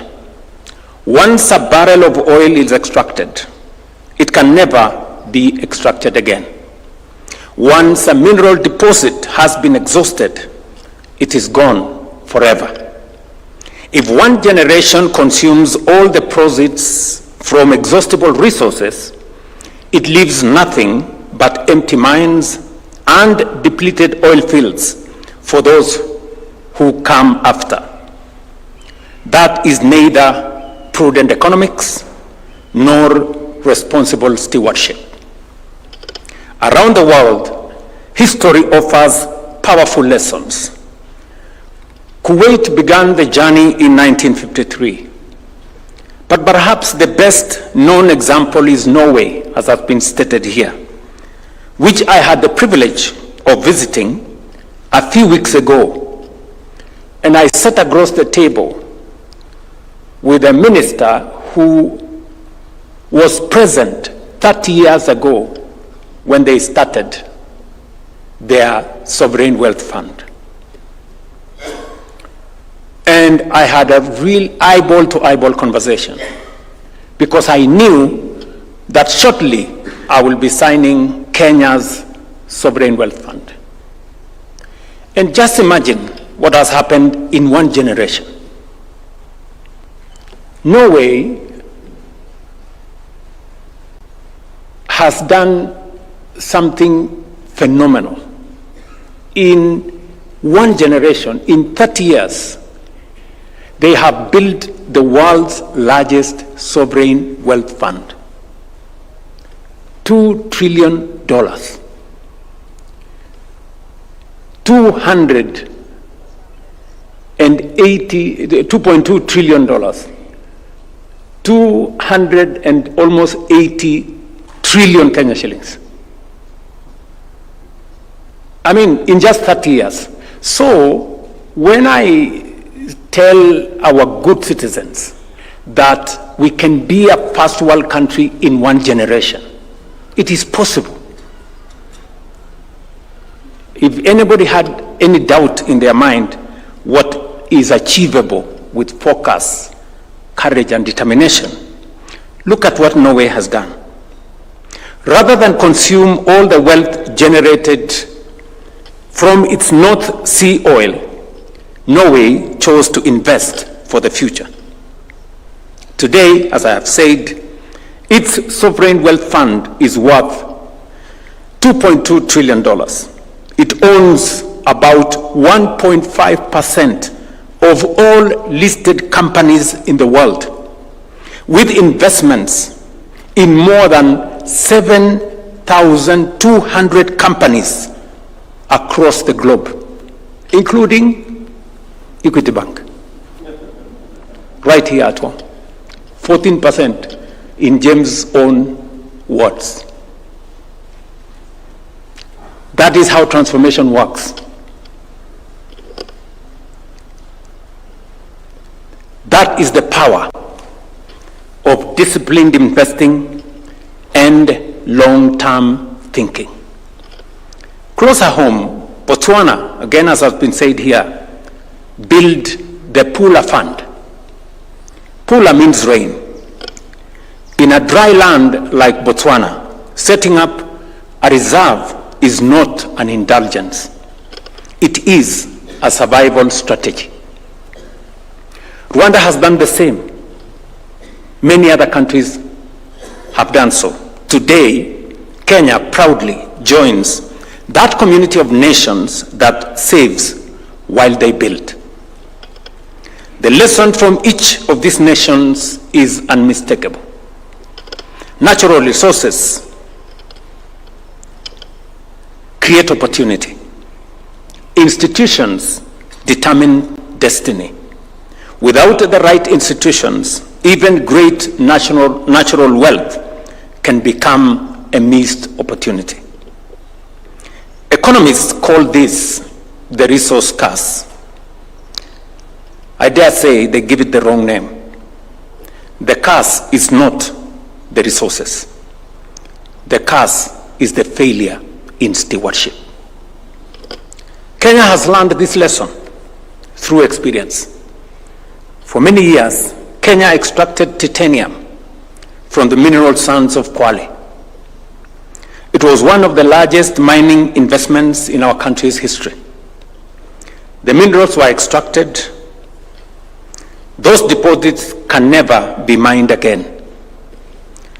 What answer shall we give one day to our children when they ask us what happened to titanium?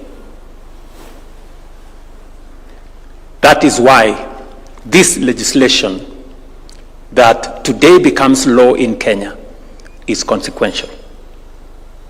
So that never again will we mine or use resources without a trace for the future generations. Kenya is expected, and you have heard from Paul Ruto, to commence oil production from the Lokichar Basin in Turkana. For decades, that discovery has represented hope.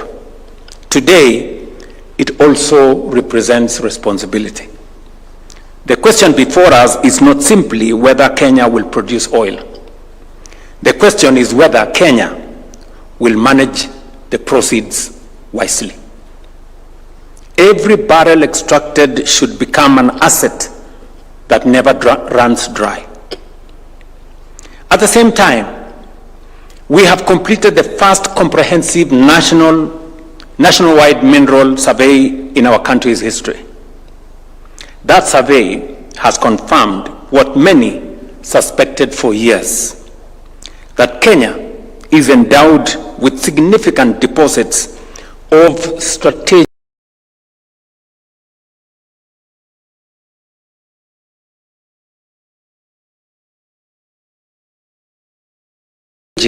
and industrial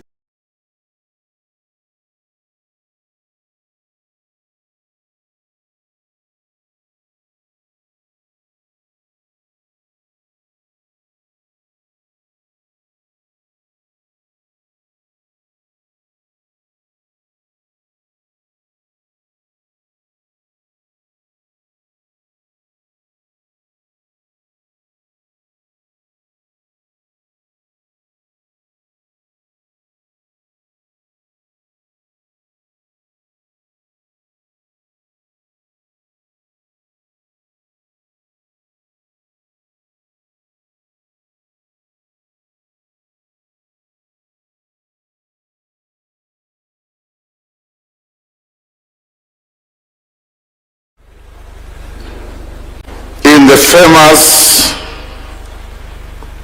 sessional paper number 10 of 1965 that we have been quoting in many different ways. The underlying message there was that the nation needed savings, and to save is for the future.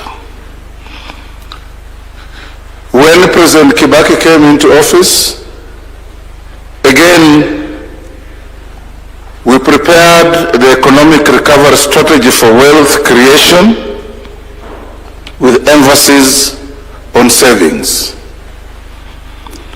When the Jubilee administration came into office, again, the Sovereign Wealth Fund bill was proposed and attempted to be brought to Parliament.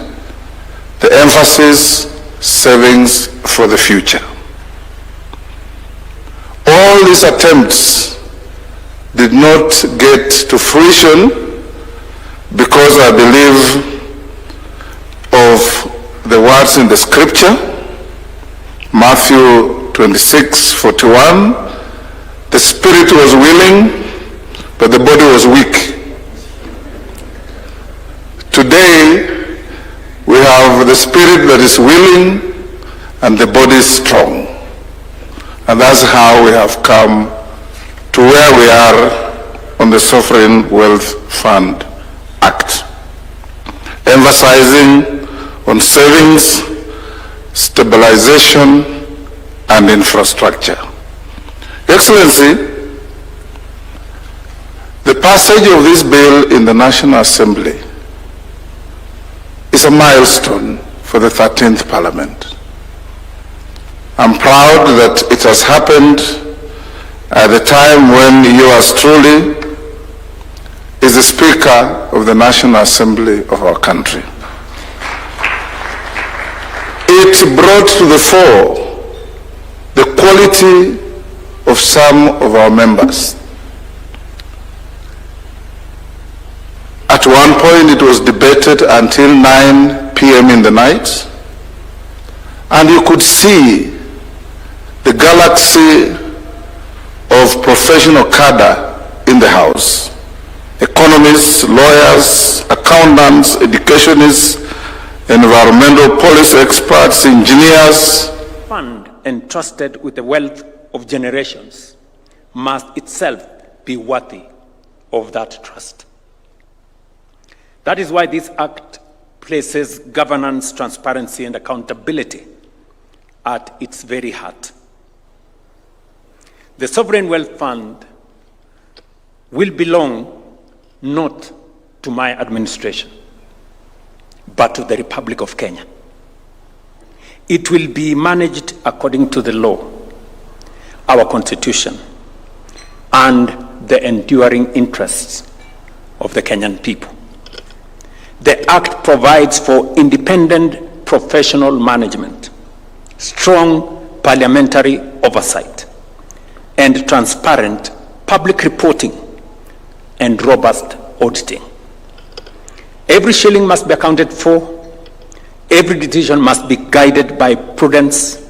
Every investment must be measured by the legacy it leaves for future generations. Ladies and gentlemen, history seldom remembers nations for resources they possessed. It remembers them for the choices they made with those resources. The nations that achieve lasting prosperity share one defining characteristic. They think beyond the present. They plan in decades, not election cycles. They build institutions that endure across administrations and across generations. Permit me to express my appreciation that today Kenya chooses, sorry,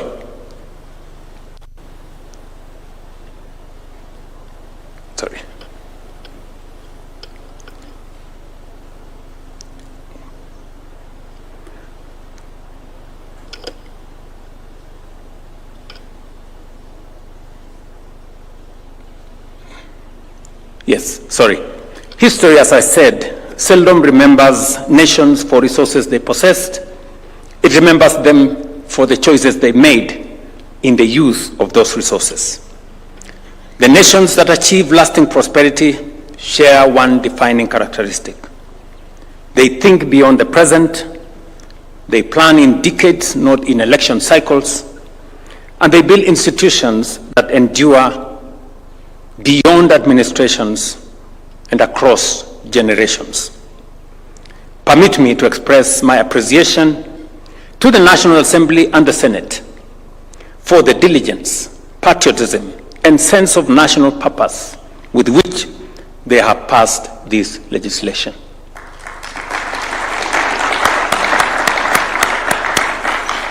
You have not merely passed laws, you have laid the legislative foundations of a transformation that will outlive every one of us.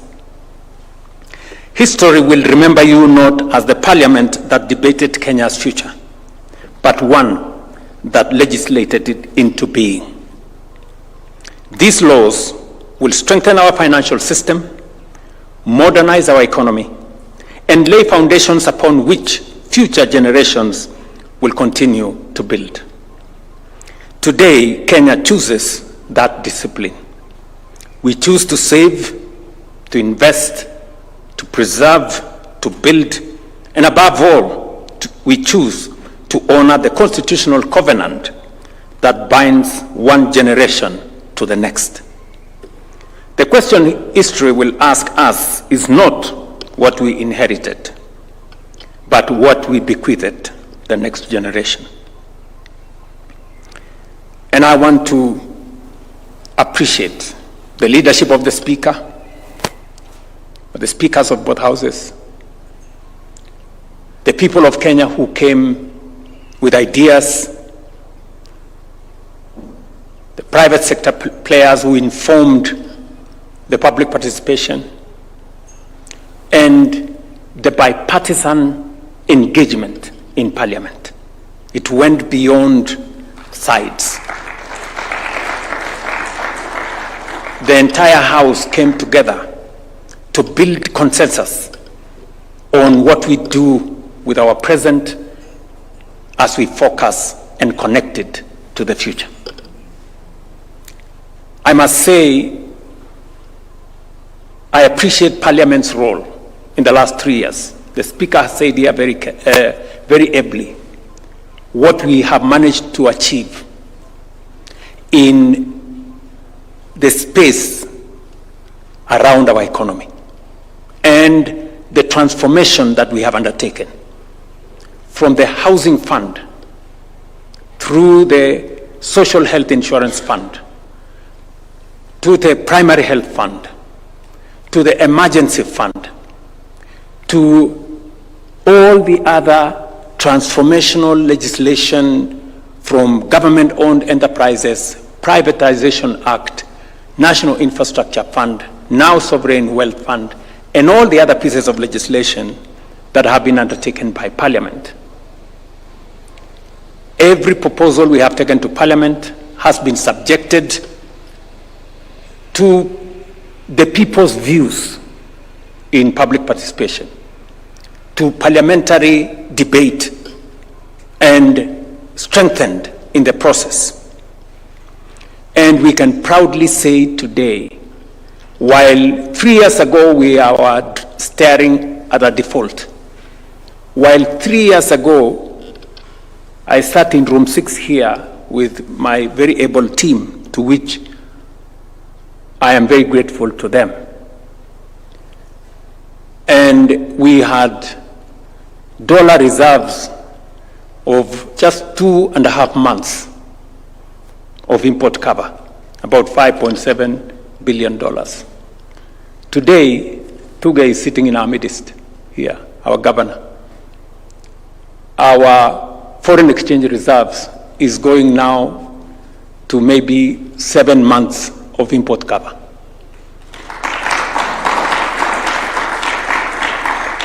I think just yesterday or the day before, we are almost tripling our foreign exchange reserves in Kenya. That is extraordinary. And I want to thank these great men and women who have assisted me in putting this together with a lot of courage and with a lot of focus. Numbers are beginning to show. Just yesterday, or is it the day before, UNCTAD released their report, and Kenya has increased its foreign direct investment from $1.5 billion 3 years ago to $3.2 billion today. And we are moving. I have asked the Deputy President to chair the government committee that is going to work with private sector investors and players for what will be one of the largest investments in our country. The investment in the East African oil refinery, a 2.2 trillion shilling investment in our country. And we have already set a date for the groundbreaking, just for your information.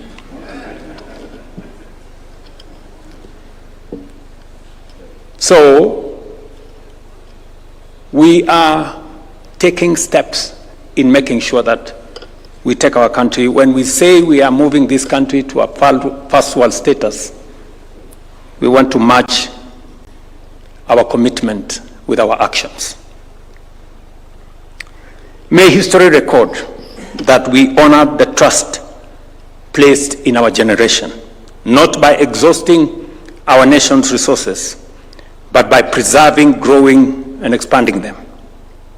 May future generations look upon this moment, and representatives of that future generation are here with us this morning, and say they did not consume our inheritance. They secured it. They did not merely govern for their time, they governed for us as well. God bless you all. God bless Kenya. And I wish you all the very best this moment. Asanteni sana. And to all our friends who have come here, I know there are many actors. My good friend Tadese from TDB Bank here. Our good friends from IFC are here. From the World Bank are here. Our good friends from ATD are here. All the good people from, I see the new chairman of the Nairobi Stock Exchange or Securities Exchange here, Mr. Mulwa, and the immediate former is here, and many other people who are here. I see many fund managers. I see many pension fund people here, many people from the banks. If there was a moment we are discussing real money, this is the moment.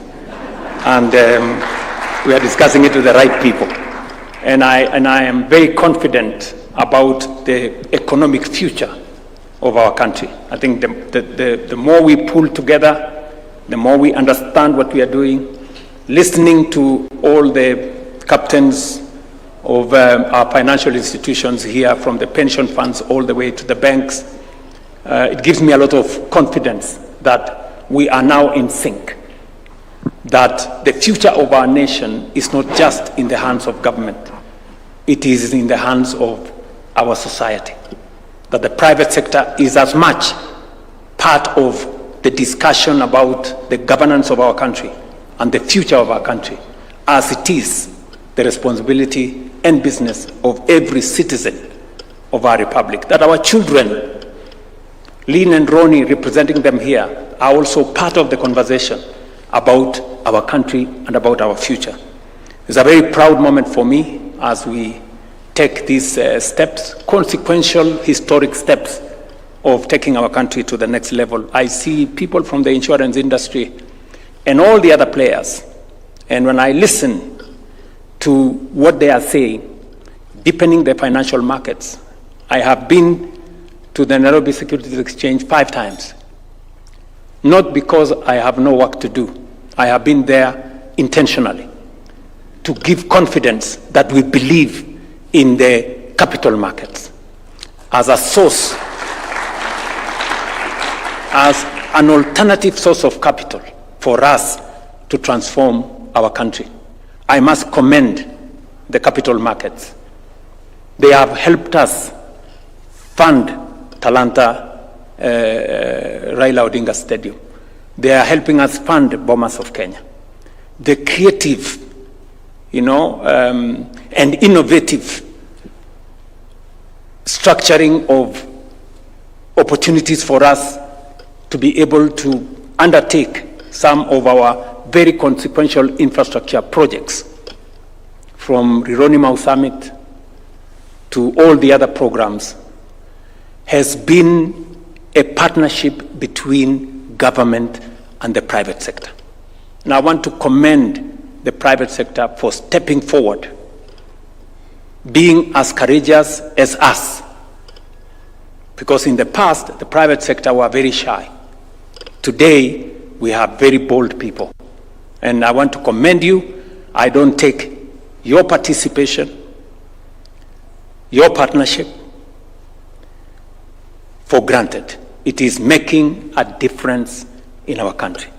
And this is the kind of collaboration and partnership between private sector actors, banks, pension funds, capital markets, investors, coming together so that we can build a nation. Listen, often the public is stranded with big projects that require funding. And the private sector on the other side is always stranded with a lot of money, not knowing where to invest. I am happy that we are now building the ecosystem that enables private sector resources to fund public assets in a win-win outcome. That ecosystem is what is going to make a difference in our country. It is innovative. It builds on all our strengths. What the government can do best, let government do. What the private sector can do best, the private sector should. And that is why it was necessary for us to change the Privatization Act. It was also necessary for us to amend the law on public-private partnerships so that we can get more private sector actors into the public space. I am very happy that this morning we are here. It's a very proud moment for me, and that we are making the right steps, taking our country into the future. I want to give you my assurance that under my administration, we will work with all actors. We will work together in a way that brings the whole nation together. I must thank the political class. I want to commend the Honorable Uhuru Odinga, now the leader of ODM, for coming together under the broad-based arrangement. Today, John Mbadi is providing leadership that has never been witnessed. I can confirm to you, John, that when I write my book, you will have ample space on what you and me have discussed, and your team at the Treasury, of course, including all the other actors that have taken this to the future. I also must commend the Leader of Majority, who is here, and our members in Parliament, members of the Finance Committee, all the members. They've been, I remember on, I think it was Wednesday, last week, and I was out of the country. I had gone to attend the graduation of my daughter. And discussions in Parliament went up to midnight. Consultations outside the official space in Parliament. And I was with Lawrence there, and he was in consultation. They were on a call with Parliament. And finally, Parliament came together in a very bipartisan way and said we must move the country forward. I commend them. And thank you very much, Kimani, for your leadership, the chair of our Finance Committee for his leadership, and all the other actors. I don't take it for granted, because I know what it means. We have tried to do this as a country for many years. It has not happened, not because others did not try, not because they didn't want to do it, but it didn't come together. We are privileged that we have managed to bring it together. So thank you very much, and God bless you. I will request that we all be upstanding as we come to the formal and official close of this particular ceremony with the national anthem. So wherever we are, kindly let us be upstanding for the anthem.